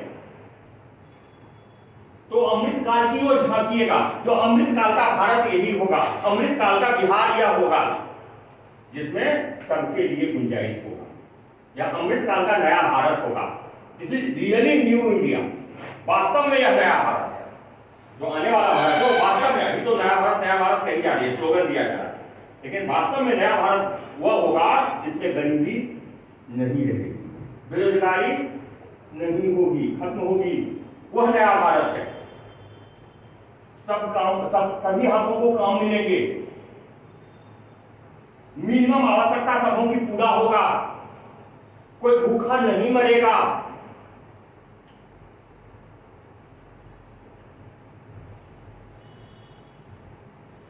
These are the challenges before Amrit Kaal, new India, real new India, and you have to give the solution of new India. कैसे न्यू इंडिया बनेगा, कैसे अमृत काल बनेगा, कैसे अमृत काल यह सफल होगा। आपको उसी का मेजर सुझाना है, तो वही तो सुझाव करता है अल्टीमेटली अमृत काल के अमृत महोत्सव और अमृत काल के लेकर के जाएगा, अमृत महोत्सव अमृत काल लेकर के। तो ये सब चीजें कुछ बड़े आयाम है जहां पर लेकर के जाना है आपको अपने आंसर, या यही बात कही। तो यह जो आंकड़ा है वो आंकड़ा का अंतिम उद्देश्य यहीं पर है कि यहाँ पर पहुंचाना है, यानी भारत को ये जो बड़े गोल है उसमें पहुंचाने में मदद कर रहा है। तो उन क्वेश्चन को, जिस क्वेश्चन में आपको यह लग रहा हो कि सब लड़का लिखा होगा, उस क्वेश्चन को आप यह 3-4 एक और तरीका है जिसको आप कर सकते हैं, वह है उदाहरण जाले। उदाहरण डाले, वो उदाहरण कहीं से भी हो सकता है। उदाहरण ज्यादा लंबा चौड़ा मत जाइएगा, एक दो शब्द का जाइएगा, क्योंकि हमने कोई पकड़ में तो पकड़ लिया क्या एक दो शब्द का उदाहरण डाल फट से पकड़ लिया, उसमें बहुत ज्यादा टेक्स्ट लिखने की जरूरत नहीं है। दो शब्द का उदाहरण डालिए, जैसे उदाहरण के रूप में यहाँ हो रहा है। अब उदाहरण जैसे क्या है तो भी एक्सप्लेन मच, अब बहुत ज्यादा एक्सप्लेन करने की जरूरत नहीं है। उदाहरण जब हम डाल दिए तो बहुत ज्यादा एक्सप्लेन करने की गुंजाइश नहीं है, समझ आएगा वहां जैसे उदाहरण चाह रहा है, वहां जैसे हो रहा है यहाँ वैसे इंडिया में भी हो सकता है। हो गया यह आपको कम से कम उस नॉर्मल से तो आगे जरूर धकेलता है, एवरेज से आगे धकेलते हैं। यानी सबको वैसे प्रश्नों में यदि 36 नंबर का प्रश्न है 18-20 सबको दे रहा है तो आपको 22 पानी करके आ जाएगा, 24 पानी करके चला जाएगा। इस डिपेंड अपॉन कितना आपने इसमें कम किया। हो गया 3-4 नंबर आप फेल दे दीजिए आप। यदि वो प्रश्न लिखना पड़ेगा, हम तब की बात कर रहे हैं, यानी उसमें एक्स्ट्रा एफर्ट लगाना पड़ता है सीधे साधे शब्दों में, और उस एफर्ट की तैयारी होती है। यह अचानक से नहीं होगा, कदापि नहीं अचानक से होगा। या जब यहाँ प्रैक्टिस किए रहिएगा, मेहनत किए रहिएगा, तब वहां पर वह निकलेगा। तो इस चीज को ध्यान में रखिएगा, जैसे ही वह चीज आएगा आपको लग जाए कि हमको लिखना मेरी मजबूरी है, यह प्रविधि हर एक जगह अपनाइएगा। हम जो कर रहे हैं साइंस एंड टेक्नोलॉजी में, वो साइंस एंड टेक्नोलॉजी तक सीमित नहीं है, वो आपके ऑप्शनल में भी काम करेंगे, सब ऑप्शनल में है। जितना रहता है उतना लिखना नहीं रहता है, और कुछ क्वेश्चन ऐसे होते हैं जो हल्के होते हैं और सब लिखता है। उन सभी जगहों पर इसी प्रविधि का उपयोग करना, इसी टेक्नोलॉजी का उपयोग करना। इधर ऑप्शनल में उसमें कुछ एक्स्ट्रा एफर्ट डाल दीजिए इस सब तरीके से करने का। देखिए अंदर आ जाएगा, और जब नंबर आएगा तो पता चल जाएगा। कॉपी निकाल करके देख लीजिए, उसमें 2 नंबर डाले हो, दूसरे का कॉपी देखिएगा जिसको कितना मिलेगा, आपने 2 नंबर डाल दिया। क्योंकि आपको ग्रामेटिकली आपने कहा यह अच्छी बात। यदि आपको लग रहा हो कि दूसरा क्वेश्चन अच्छा से हम लिख सकते हैं, थोड़ा 19 भी लिख सकते हैं, तो इस एफर्ट में नहीं, यानी कि थोड़ा 19 भी है। अब जैसे 64 का प्रश्न था, कचरा प्रबंधन था, अंतिम प्रश्न जो था 64 के जीएस का साइंस एंड टेक्नोलॉजी का, वो कचरा प्रबंधन था। लगा तैयार होकर के जल्दी नहीं गया था। बाकी जो प्रश्न था, एक जल का वैज्ञानिक संरक्षण पूछ रहा था, वो मोस्ट कॉमन क्वेश्चन था। जल का वैज्ञानिक संरक्षण, दूसरा स्पेस टेक्नोलॉजी से रिलेटेड। अब उन प्रश्नों में से और एक प्रश्न था स्मार्ट सिटी, चौथा प्रश्न कचरा प्रबंधन। अब ये बात जल प्रबंधन सब लिख रहा होगा, तो चारों क्वेश्चन में सबसे आसान जल प्रबंधन था, जो सब लिख रहा होगा, तो आप जल प्रबंधन को छोड़ सकते हैं। जल प्रबंधन को छोड़िएगा, जिसका विकल्प आपको कचरा प्रबंधन में ढूंढना पड़ेगा ना। तो कचरा प्रबंधन को अच्छी तरह से यदि आप तैयार हैं, ये थोड़ा 19 भी तैयार हैं, तो वह बेहतर होगा जल प्रबंधन से लिख लीजिए, क्योंकि वही बात हो जाएगी। एक ही चीज सब परोस रहा है, सब जल प्रबंधन, सब पाला पेज पड़ता है जल प्रबंधन, वो वहीं पर आकर ले रहा है, और उसका प्रभाव अगले क्वेश्चन पर भी पड़ जाता है। वो तो किया एवरेज नंबर के लायक यही से जन्म के लिए एवरेज नंबर के लिए लायक। आपको एग्जामिनर के नजर में भीड़ भाड़ से हटा लेना है, तो थोड़ा यूनिक सा सिलेक्शन कर लीजिए। थोड़ा सा इंटरेस्ट तो सिलेक्शन ही जगा देगा आपकी कॉपी को पढ़ने के लिए, थोड़ा इंटरेस्ट उसको जगा देगा। हमने कहा कि कॉपी पढ़ा लीजिए, नंबर मिल गया। कॉपी एवरेज नंबर तब ही देता है एग्जामिनर जब कॉपी में पढ़ता है, और एग्जामिनर का नजरिया एकदम सटीक होता है। वो 1-2 लाइन पढ़ने से ही समझ देता है कि आप कितने के लायक, आपकी तैयारी कैसी है वो समझ जाता है। जिंदगी भर तो वही काम किया ही, और कुछ किया 60-62 तक वही काम किया, वो समझेगा नहीं, तो मुखौटा देकर के समझ जाएगा जिसके अंदर कितना पता चल जाता है। किसी भी इस साइकोलॉजी का यूज करना है आपको, क्वेश्चन चूज करने के दौरान इस साइकोलॉजी का यूज करना है। देखिए ये जो स्ट्रेटजी है ना, एग्जामिनेशन भी पास करना, इसमें कॉन्फिडेंस है, ये स्ट्रेटजी का नॉलेज के साथ साथ स्ट्रेटजी का खेला हुआ है। नॉलेज बहुत सारे लोगों के पास, लेकिन नहीं हो पाता है या होता भी है तो बहुत देर हो जाता है। उसके पीछे कारण है वो स्ट्रेटजी से काम नहीं, स्ट्रेटजी से यदि काम लिए रहते हैं ना, स्ट्रेटजी यह भी है जो साइकोलॉजी, ह्यूमन साइकोलॉजी, स्ट्रेटजी का यह भी एक पार्ट है ह्यूमन साइकोलॉजी, जो हमारा और आपका थिंकिंग है,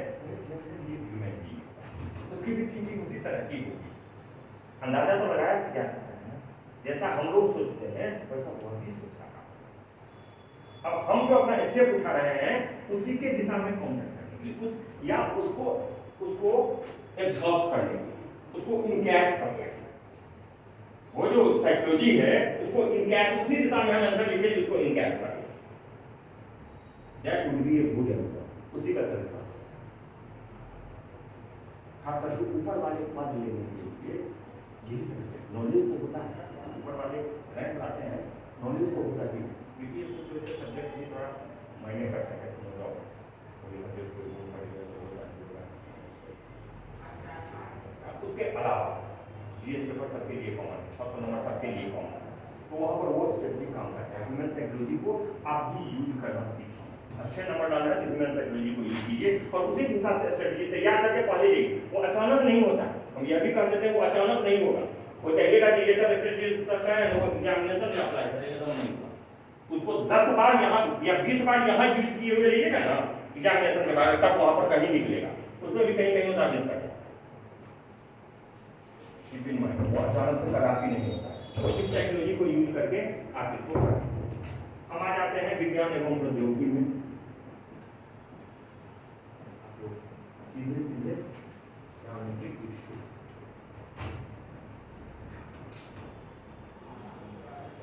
साइंस एंड टेक्नोलॉजी में सभी लोग यहाँ पर जो है वो इंग्लिश हिंदी में ही लिखते हैं, वो लड़के को छोड़कर 3 को छोड़कर, कोई और है जो इंग्लिश में लिखता है 1 2 3 को छोड़ के,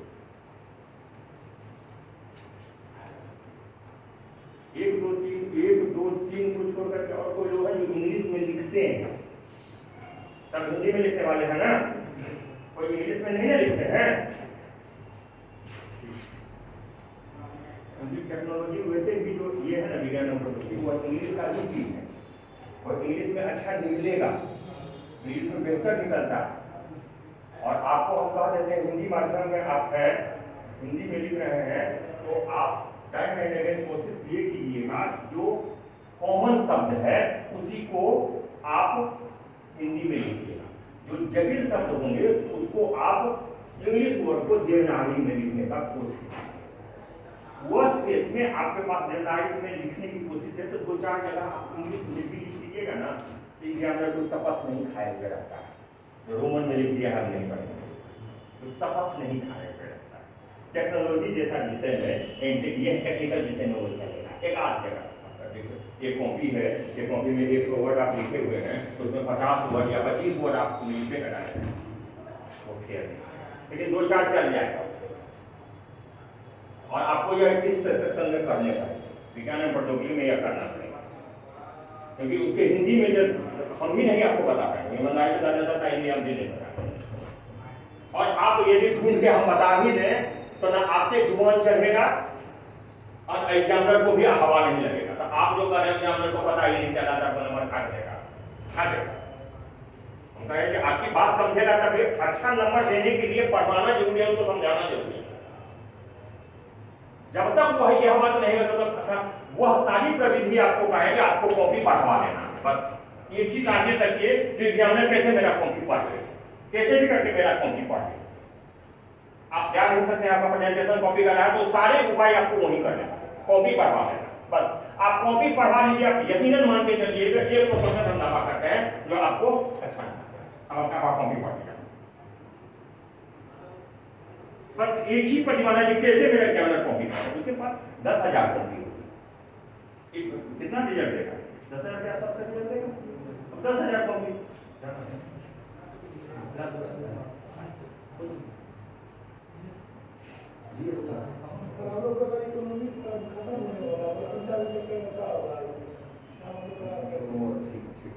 अभी कितने बजे अभी है टाइम कितना होगा, 9:30 होगा। शाम में ज्योग्राफी वाले 6:30 बजे 6:30 इसी जगह पर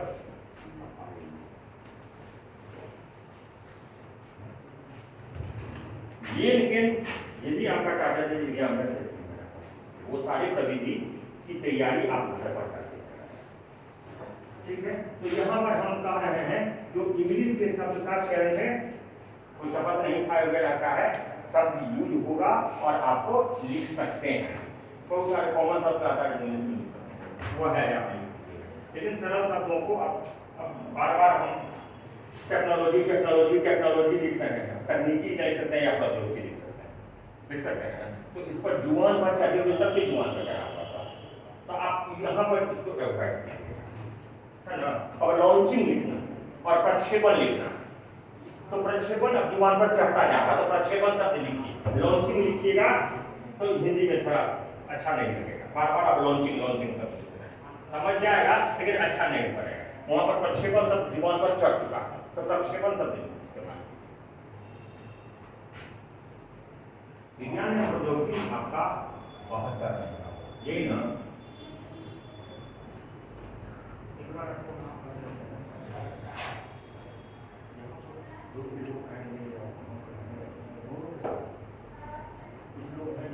कितने बार हम लोग ने 66 में नहीं हुआ था, है ना।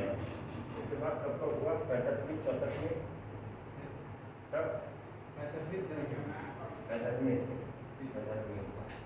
आप 56वीं भी है, 60वीं भी है और 64वीं भी है।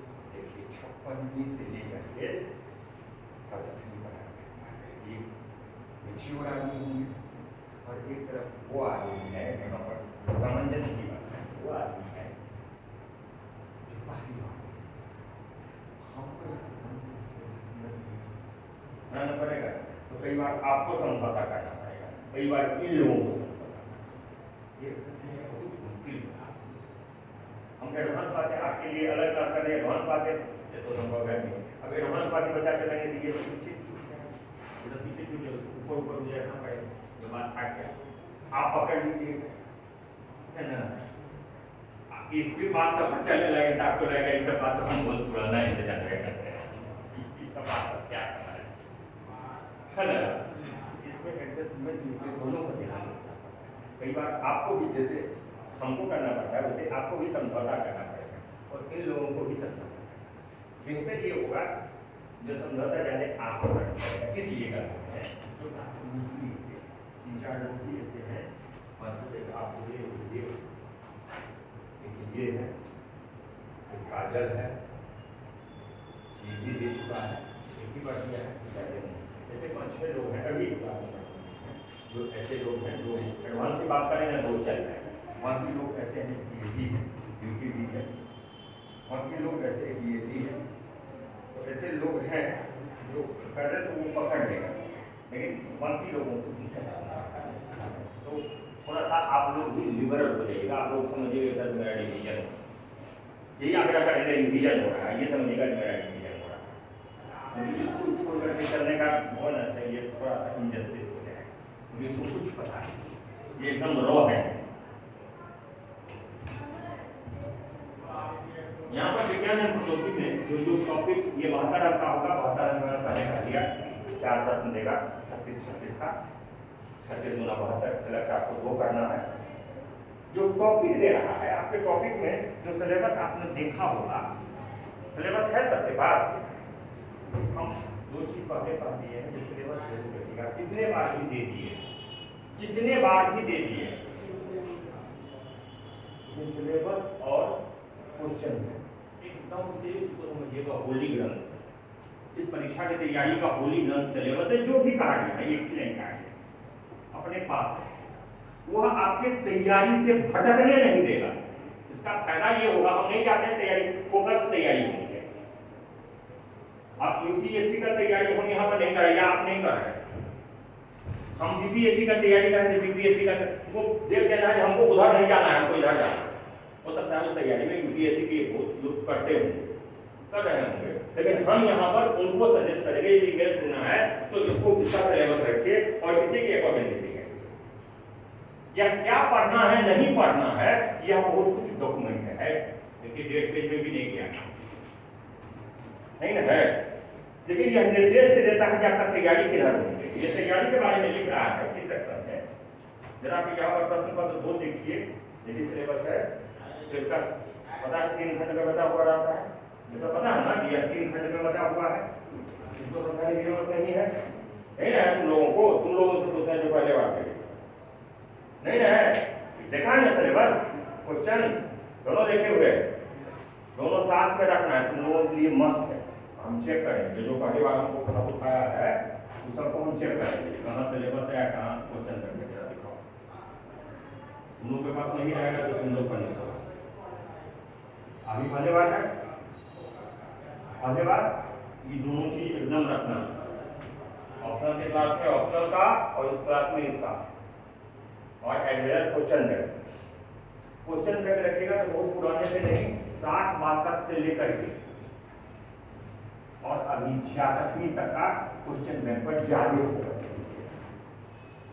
क्योंकि यह 60-62 जो था वो माइलस्टोन कहा जा सकता है पैटर्न के संबंध में। पैटर्न के संबंध में बदलाव का खेल है। तो अभी का जो पैटर्न है वो इसी के, उससे पहले का पैटर्न थोड़ा अलग था। जो 300 नंबर का है वो 200 नंबर में ही था, मतलब क्वेश्चन की संख्या वही थी, केवल मार्क का वेटेज में अंतर आया। अब मार्क का वेटेज बढ़ गया, पहले 50 नंबर का था 72 नंबर का, तो मार्क के वेटेज में अंतर आया। तो पैटर्न का आधार यहाँ से उठाना शुरू कीजिएगा और बार बार जो क्वेश्चन देखिएगा पैटर्न वो यहाँ से यहाँ तक देखिए।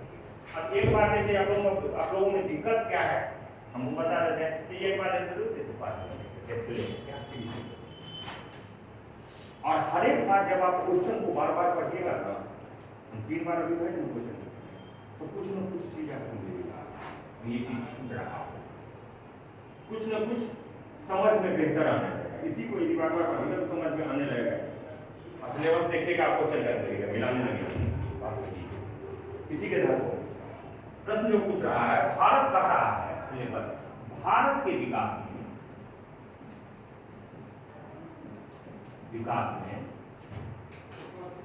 विज्ञान और प्रौद्योगिकी, विज्ञान और प्रौद्योगिकी एसेंशियल की भूमिका, रोल, भूमिका और प्रभाव।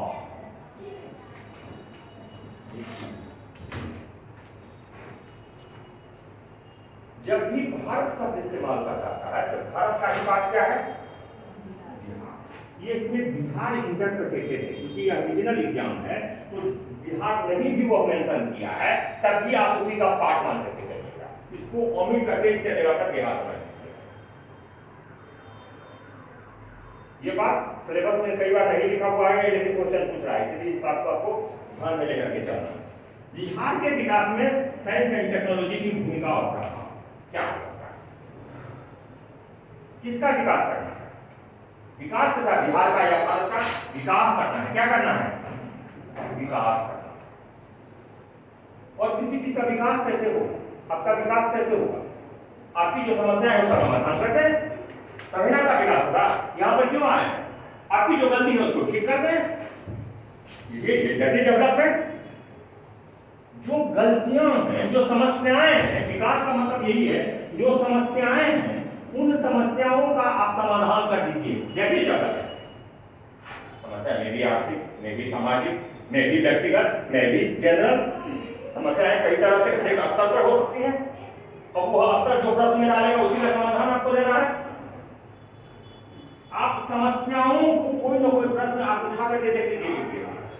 हर एक साइंस एंड टेक्नोलॉजी में हर एक में कहीं ना कहीं वो प्रश्न उठाया जाएगा, समस्याओं को उठाया जाएगा।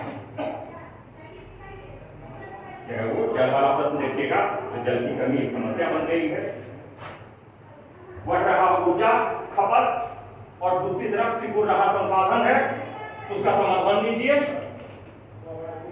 यही पूछ रहा है, कचरा का अंबार लगता जा रहा है, इसका समाधान कीजिए। देखिएगा प्रश्नों में जहां उठा रहा तो समस्याएं उठा रहा। अब उन समस्याओं को प्रश्न दो तरह से आ रहा है। कई बार यह प्रश्न में कहा जा रहा है, प्रश्न देखिएगा तो साइंस एंड टेक्नोलॉजी में भले प्रश्न उठाया गया है, लेकिन 100% साइंस एंड टेक्नोलॉजी का प्रश्न रहता नहीं है। वह इकोनॉमिक्स से जोड़ देता है, प्राय इकोनॉमिक्स से प्रश्न होता है।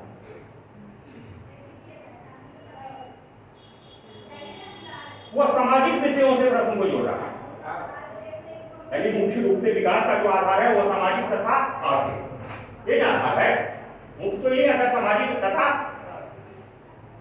आर्थिक। इन दो चीजों की जो समस्याएं हैं उसका समाधान हुआ विज्ञान एवं प्रौद्योगिकी से होता है। आप समाधान तभी बेहतर सुधार सकते हैं, साइंस एंड टेक्नोलॉजी को तो भूल जाइए।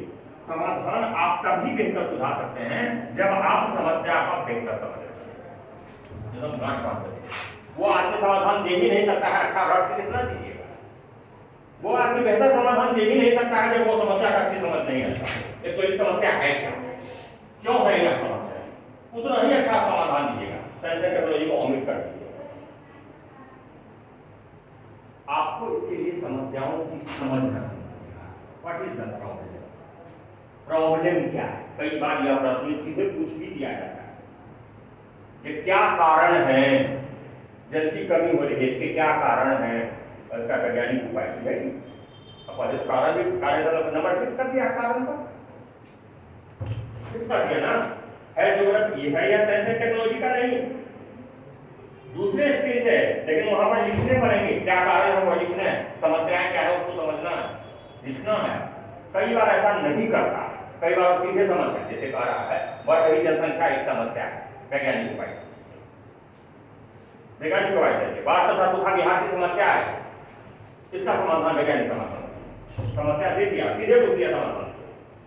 लेकिन कई बार क्या दोनों इसीलिए हम कह रहे हैं जो इस समस्या का कई बार लिखना है, कई बार लिखना नहीं है, लेकिन समस्या को समझना जरूर है, समस्या है क्या।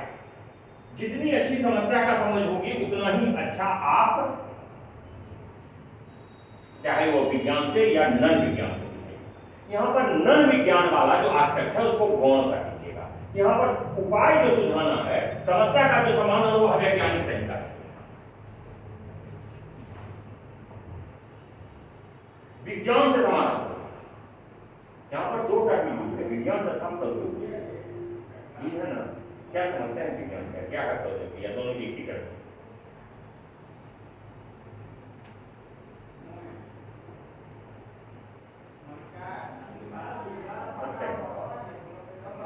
What is विज्ञान and what is प्रौद्योगिकी?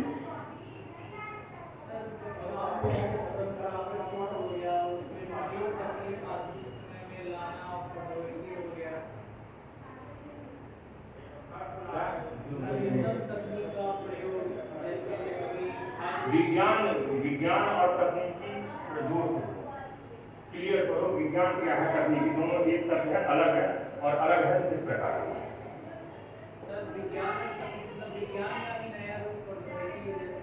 विज्ञान का नया रूप प्रौद्योगिकी, विज्ञान सर हुआ एक विशेष ज्ञान, जैसे खोज कोई चीज का हुआ ज्ञान, कृषि से जोड़ के हम देख सकते हैं। टेक्नोलॉजी में हुआ कि कृषि के उपज बढ़ाने के लिए हम क्या क्या मशीनरी का उपयोग किया जा सकता है, जैसे ड्रिप सिंचाई हो गया, ये जैसे, और ज्ञान में हम ले लेंगे कि जैसे टेक्नोलॉजी में ये भी ले सकते हैं, टेक्नोलॉजी बायोटेक्नोलॉजी से नया बीटी मशीन वगैरह का उपज बढ़ाने के लिए। सर टेक्नोलॉजी का एप्लीकेशन नहीं पूछा, टेक्नोलॉजी है क्या उसको पूछे, टेक्नोलॉजी का एप्लीकेशन हमको बता देगा। टेक्नोलॉजी में साइंस का उपयोग करके, उसका यूज करके इस प्रौद्योगिकी में मतलब इनोवेशन वगैरह लाना, उसका व्यवहारिक मानव के विकास के लिए, कहां पर, यहाँ पर मानव के विकास के लिए विज्ञान के सिद्धांतों का, विज्ञान में मुख्य रूप से हम सिद्धांत पढ़ते हैं, विज्ञान के सिद्धांतों का उपयोग कर, सिद्धांत वैज्ञानिक हो, उन सिद्धांतों का उपयोग व्यवहारिक उपयोग करके, उन सिद्धांतों का उपयोग करके किसी ऐसे चीज को का इस्तेमाल करना जो मानव के जीवन को आसान हो, जैसे टेक्नोलॉजी।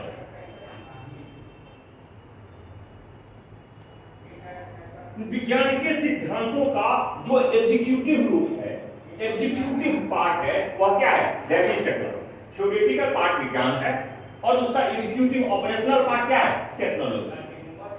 टेक्नोलॉजी विज्ञान को समझ के इसमें सिद्धांतों को समझना है। हमारा टॉपिक विज्ञान एवं प्रौद्योगिकी दोनों है। यहाँ पर यदि हम एब्सोल्यूट टर्म में चले, हम अपने सिलेबस को देखते हुए, तो हमारा टेक्नोलॉजी से ज्यादा अर्थ है विज्ञान से कम। लेकिन टेक्नोलॉजी की समझ के लिए जरूरी क्या है, जो विज्ञान को हम समझें, क्योंकि उसी सिद्धांत पर आधारित है वो टेक्नोलॉजी है ना। अभी सिंपल सा चीज समझा रहे थे, जो हार्ड लैंडिंग और सॉफ्ट लैंडिंग क्या होता है, आधार क्या था, हमने कहा आधार होता है ग्रेविटी, ग्रेविटेशनल फोर्स, चंद्रमा का ग्रेविटेशनल फोर्स वह कारण था, और ग्रेविटी का क्या है, सिद्धांत है। उसके कारण वो टेक्नोलॉजी हार्ड लैंडिंग और सॉफ्ट लैंडिंग निकल करके आई। टेक्नोलॉजी किसका, उसी का एप्लीकेशन है, अप्लाइड पक्ष है। जब हार्ड करवाएं या सॉफ्ट करवाएं, हार्ड का क्या एडवांटेज डिसएडवांटेज होगा, सॉफ्ट का क्या एडवांटेज डिसएडवांटेज होगा। टेक्नोलॉजी दोनों हो सकती है। तो वह जो गुरुत्वाकर्षण, चंद्रमा का गुरुत्वाकर्षण था, वो थ्योरेटिकल पक्ष है, उसका अप्लाइड पक्ष वहां पर हुआ है। तो हमको यह नहीं समझना है, हमको समझना है, लिखना नहीं। आपको जो लिखना है यहाँ पर मोस्टली जो पार्ट है वो टेक्निकल पार्ट है, यानी विज्ञान का प्रयोग कैसे करें, विज्ञान का जो प्रायोगिक पक्ष है, अप्लाइड पक्ष है, सरल शब्द में और कहें जो विज्ञान का अप्लाइड पक्ष है, यह तकनीकी या प्रौद्योगिकी हर हमेशा समय संदर्भित होता है, यह समय संदर्भित है। टेक्नोलॉजी नई हो सकती है, टेक्नोलॉजी पुरानी हो सकती है। उदाहरण के रूप में बार बार कह रहे हैं, कभी हल चलाना भी एक टेक्नोलॉजी था ना, हल का इस्तेमाल करता था, वह भी एक टेक्नोलॉजी था। उसको तो और छोड़ दीजिए, इवन पत्थर का नुकीला बना करके जो पेड़ खोदता था, इतिहास में पढ़ी होगी, वो technology of that very time, प्राचीन काल में वह भी एक टेक्नोलॉजी था, वह भी एक टेक्नोलॉजी है। और आज हम लेजर टेक्नोलॉजी का प्रयोग करते हैं, खेतों के समतल बनाने के लिए लेजर टेक्नोलॉजी का प्रयोग करते हैं, ट्रैक्टर का प्रयोग कर रहे हैं, टेक्नोलॉजी, ये लेटेस्ट टेक्नोलॉजी है, यह अभी के आधुनिक टेक्नोलॉजी है, वह प्राचीन है। इसीलिए आपको जो चर्चा करना है वह लेटेस्ट टेक्नोलॉजी की चर्चा,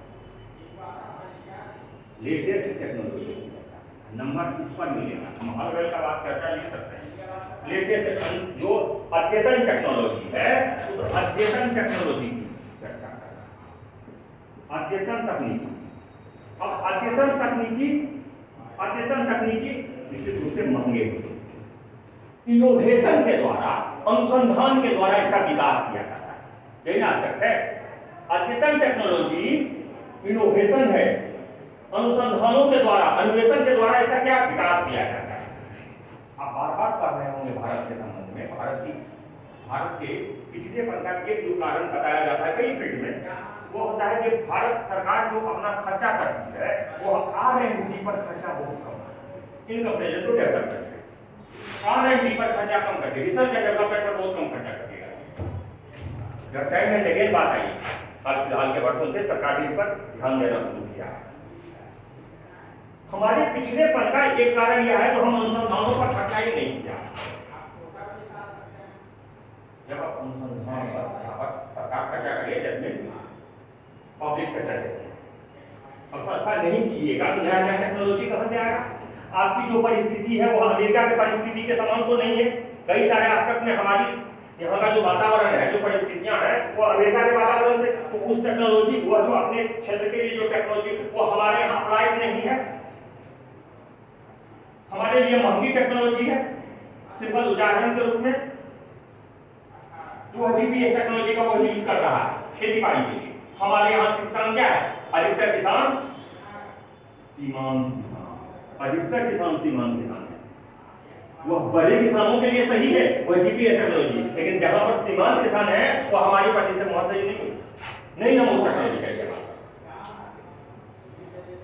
हम उस टेक्नोलॉजी का दूसरे तरह से इस्तेमाल करते हैं। जब उस टेक्नोलॉजी का इस्तेमाल कब करेंगे, जब वो टेक्नोलॉजी चीपर हो जाए, तभी ना। दूसरा आयाम यह भी है जो यदि टेक्नोलॉजी एडवांस है तो वो महंगी हो, विकसित देशों की टेक्नोलॉजी है तो वो महंगी होगी। हमारे देश का किसानों का परचेजिंग पावर बहुत कम है, सीमांत किसान है, परचेजिंग पावर क्या है, बहुत कम है। अब बहुत कम परचेजिंग पावर है तो वह इस एफोर्ड नहीं कर सकते इस टेक्नोलॉजी को, महंगे टेक्नोलॉजी को।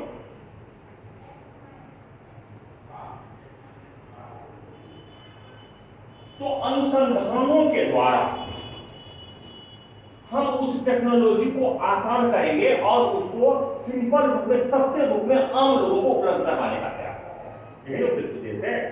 वो जो टेक्नोलॉजी है महंगी टेक्नोलॉजी है, उसी को हम ऐसा उसी तरह का टेक्नोलॉजी वही है, बेसिक चीज वही होगी, लेकिन हम अनुसंधान के द्वारा उसको भारतीय परिप्रेक्ष्य में लागू करने का प्रयास करते हैं। That is the work of government या गवर्नमेंट का मुख्य रूप से।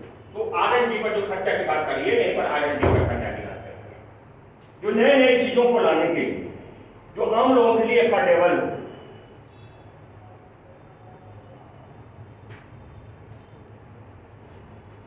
तो तो टेक्नोलॉजी समय संदर्भित होता है और टेक्नोलॉजी से यहाँ पर मतलब हमारा होगा मुख्य रूप से आधुनिक टेक्नोलॉजी, अद्यतन टेक्नोलॉजी, आधुनिक या अद्यतन।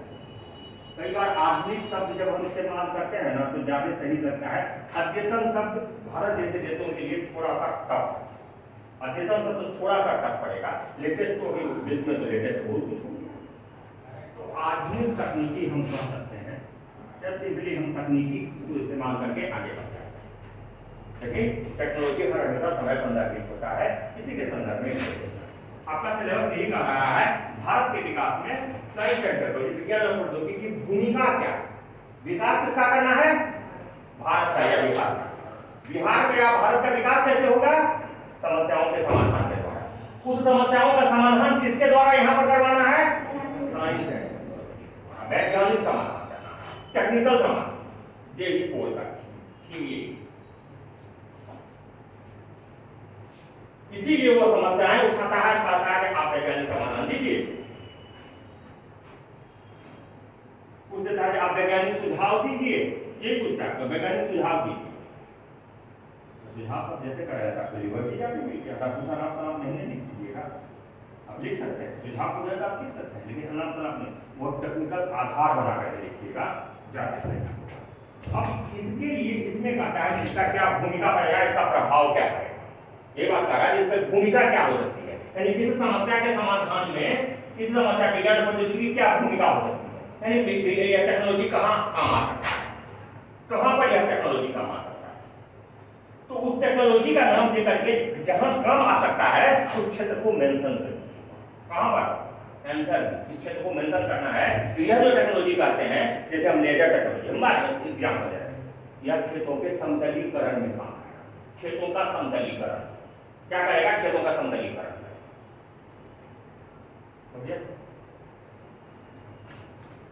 इसकी भूमिका तथा इसका क्या प्रभाव पड़ेगा कोई बात नहीं, वो ये कर दे उसका प्रभाव है, उसका नेट प्रभाव क्या पड़ेगा, विकास होगा, उस समस्या का समाधान होगा, वही समाधान होगा। लेकिन कम समय में उसका प्रभाव क्या होगा? कम समय में और अधिक समतल होंगे खेत, इसलिए टेक्नोलॉजी उसका प्रभाव क्या होगा? खेत अधिक समतल होंगे। इसका प्रभाव होगा कि उपज उत्पादन और उत्पादकता बढ़ेगी, ये प्रभाव पड़ेगा। आगे इसको एक्सप्लेन कर रहा है, यहां पर जितना भी लिख रहा है आगे देखिएगा, सिलेबस है तो देख लीजिए। आगे लिख रहा है भारत के विकास में विज्ञान और प्रौद्योगिकी के महत्व और प्रभाव, शब्द थोड़ा चेंज कर दिया है, यहाँ भूमिका शब्द इस्तेमाल किया है, यहाँ महत्व कर दिया है, कोई बात नहीं है। दूसरा प्रभाव से संबंधित तीसरे खंड में ऐसे प्रश्न पूछे जाएंगे जो भारत तथा बिहार, यहाँ सब बिहार स्पेशली मेंशन कर दिया है। यहाँ पर आप अब ऑब्जेक्शन के लिए भी गुंजाइश आपको नहीं बताया, कहाँ से प्रश्न पूछ रहे हैं, कई लोग पूछे आपका सिलेबस यहाँ पर कहीं तो बिहार चर्चे नहीं, भारत के संबंध में सिलेबस नहीं, लेकिन वो बिहार मेंशन कर दिया। भारत तथा बिहार में विज्ञान और प्रौद्योगिकी के महत्व के बारे में, विज्ञान और प्रौद्योगिकी के महत्व के बारे में उम्मीदवारों के ज्ञान की परीक्षा करेगा। अब देखिए उम्मीदवारों के ज्ञान की परीक्षा करेगा, इसका मतलब यह हुआ कह रहा है कि इसके महत्व क्या है और इसका प्रभाव क्या है वो आप जानते हैं कि नहीं जानते हैं। समस्याओं का समाधान आप विज्ञान के द्वारा करना समझ रहे हैं कि नहीं समझ रहे हैं, यही ना पूछना चाह रहा है, यही ना पूछना चाह रहा है। अगला लाइन उससे भी ज्यादा महत्वपूर्ण, यही लाइन वह कीवर्ड बन रहा है जो आप लोगों को सताता रहता है, आप लोगों को तैयारी करने के दौरान ऑब्स्टेकल जो क्रिएट करता है, आप लोग पूरा तैयारी नहीं करते हैं। इसमें प्रायोगिक पक्ष पर बल होगा, प्रैक्टिकल पर बल होगा, यानी तकनीकी या सिद्धांत वह नहीं है, सिद्धांत नहीं इसमें पढ़ना है, उस तकनीकी पर बल होगा जिसका एप्लीकेशन किया जा सकता है। जैसे हमने कहा जो वह तकनीकी जो अमेरिका में चल रहा है वह आप मेंशन भले कर दिए, लेकिन भारतीय संदर्भ में उसको लागू करना पड़ेगा, लागू करना है भारतीय संदर्भ में। तो कह रहा है जिसमें प्रायोगिक पक्ष पर दृष्टिकोण अप्लाइड है उस चीज की आप चर्चा कीजिए जिसका एप्लीकेशन किया जा सकता है, उसको ज्यादा महत्व देंगे, बल उस पर होगा। यहाँ पर थोड़ा सा लिबर्टी हो जाता है कि आप जैसे उदाहरण के रूप में कहते हैं जैसे अमेरिका में किया जा रहा है, वो यदि यह चीजों को सस्ती कर दिया जाए, अनुसंधान के द्वारा सस्ता कर दिया तो हम लोगों के बहुत दूसरे शब्दों में ऐसे कह जा सकते हैं हम लोगों को उपलब्ध हो सकता है। लेकिन अब लोगों को उपलब्ध हो सकता है, उसका थीम यहाँ पर यह यानी प्रायोगिक पक्ष। हर हमेशा कोई प्रश्न पूछता है, गौर कीजिएगा, वो प्रैक्टिकल एस्पेक्ट पर लेकर रखता है, प्रैक्टिकल एस्पेक्ट को लेकर कचरा का प्रबंधन करना वैज्ञानिक क्या प्रैक्टिकल एस्पेक्ट है, कैसे कीजिएगा बताइए वैज्ञानिक तरीके से।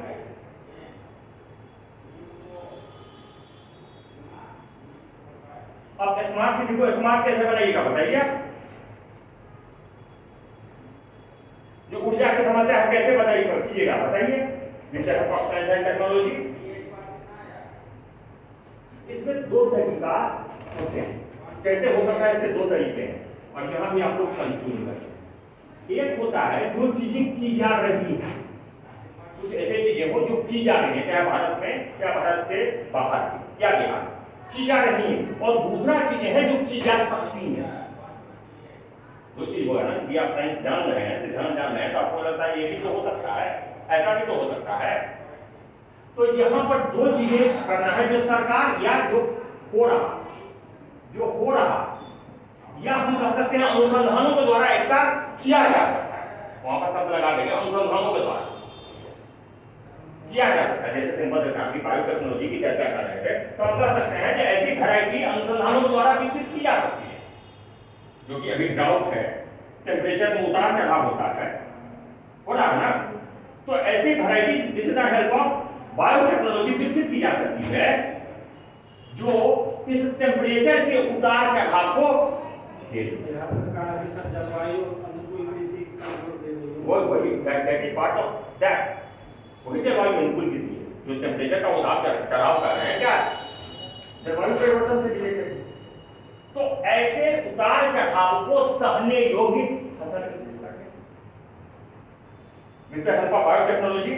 तो यहाँ पर क्या हो गया, यह विकसित कर ली, यहाँ पर यह दूसरा आस्पेक्ट है जो किया जा सकता है, यह आपका सुझाव है, तो प्रैक्टिकल होता हुआ दिख रहा है, ऐसा किया जा सकता है, क्योंकि यह समस्या आ चुकी है, तो ऐसा हो रहा है हमारे यहाँ। तो अब इसके समाधान के लिए कुछ ऐसे चीज भी हो सकते हैं जो हो रहा है, जैसे हम उदाहरण के रूप में कहें, जो उसी संबंध में जो चीज किया जा रहा है, अब जो किया जा रहा है उसको कहेंगे उसको उलट किया जाए। जैसे हम कहेंगे जो मान लीजिए ड्राउट रेजिस्टेंट कोई क्रॉप है, धान, क्योंकि मक्का जल गहन फसल है, अब जल की कमी हो रही है, इस बार ड्राउट की कंडीशन उत्तर बिहार में झेला जा रहा है, बिहार में ड्राउट है। अब हम कह सकते हैं जो दो वैरायटी ड्राउट रेसिस्टेंट वैरायटी है, अर्थात सीधे से कहने की बात, जो धान की वह वैरायटी जो कम जल की उपस्थिति यानी सिंचाई के सहारे, सीधे तौर पर सिंचाई के सहारे भी उत्पादकता दे सकती है, हम वैसे फसल के प्रजाति को प्रोत्साहित करेंगे, कह सकते हैं ना, ऐसे फसल के प्रजाति को प्रोत्साहित करेंगे और ऐसे प्रजाति नए प्रजाति विकसित करेंगे। दोनों ही एस्पेक्ट है यहाँ पर, कुछ जो एकाध वैरायटी विकसित हो चुके हैं उसको प्रोत्साहित करने की बात कर रहे हैं, और दूसरा कर रहे हैं और फर्दर ऐसे और प्रजाति विकसित करेंगे जिसमें कोई और गुण हम डाल देंगे, जैसे विटामिन ए, जिंक, ऐसे कर रहे हैं। तो वह समस्या क्या है, भारत में समस्या यह है कि अधिकतर लोग मालन्यूट्रिशन के शिकार हैं, है ना, आयरन की कमी है, विटामिन ए की कमी है, जैसे गोल्डन राइस वाला कंसेप्ट है। तो वो प्रजाति हम वैसा जीन डाल करके वैसा क्रॉप तैयार किया जा सकता है जो उस चीज को वह एडिशनल चीज उसमें आ जाए। यह जो समस्या भारत के सामने में जलवायु परिवर्तन उत्पन्न कर रहा है या बिहार के सामने में, उसकी समस्या का समाधान यहाँ पर हमको एक समाधान यहाँ पर मिल सकता है, एक समाधान। आपका जो प्रश्न होगा वो जब भी आपको पूछेगा वैज्ञानिक, प्राय में पूछा वैज्ञानिक समाधान, आप यह ध्यान दीजिएगा वैज्ञानिक समाधान जब भी आपको पूछ रहा हो तो कई सारे टेक्नोलॉजी से आंसर देना, केवल बायोटेक्नोलॉजी ही नहीं इस्तेमाल करना। जितना आप टेक्नोलॉजी की नंबर बढ़ाइएगा उतना ही आपके आंसर का क्वालिटी अलग स्तर पर जाएगा। 10 बढ़ गया है? मुझे 10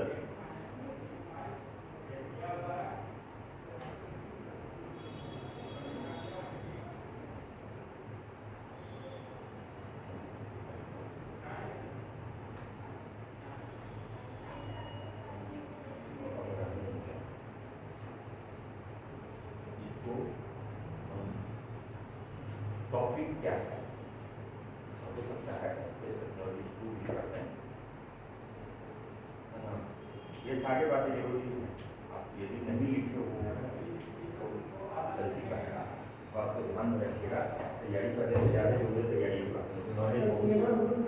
खास करके उन लोगों को जो बार बार दे करके 2 बार दे करके छूट जाते हैं, उन लोग यहाँ पर जाने लगते हैं, तो उन लोगों के लिए ज़्यादा और हिसाब से सही बात है।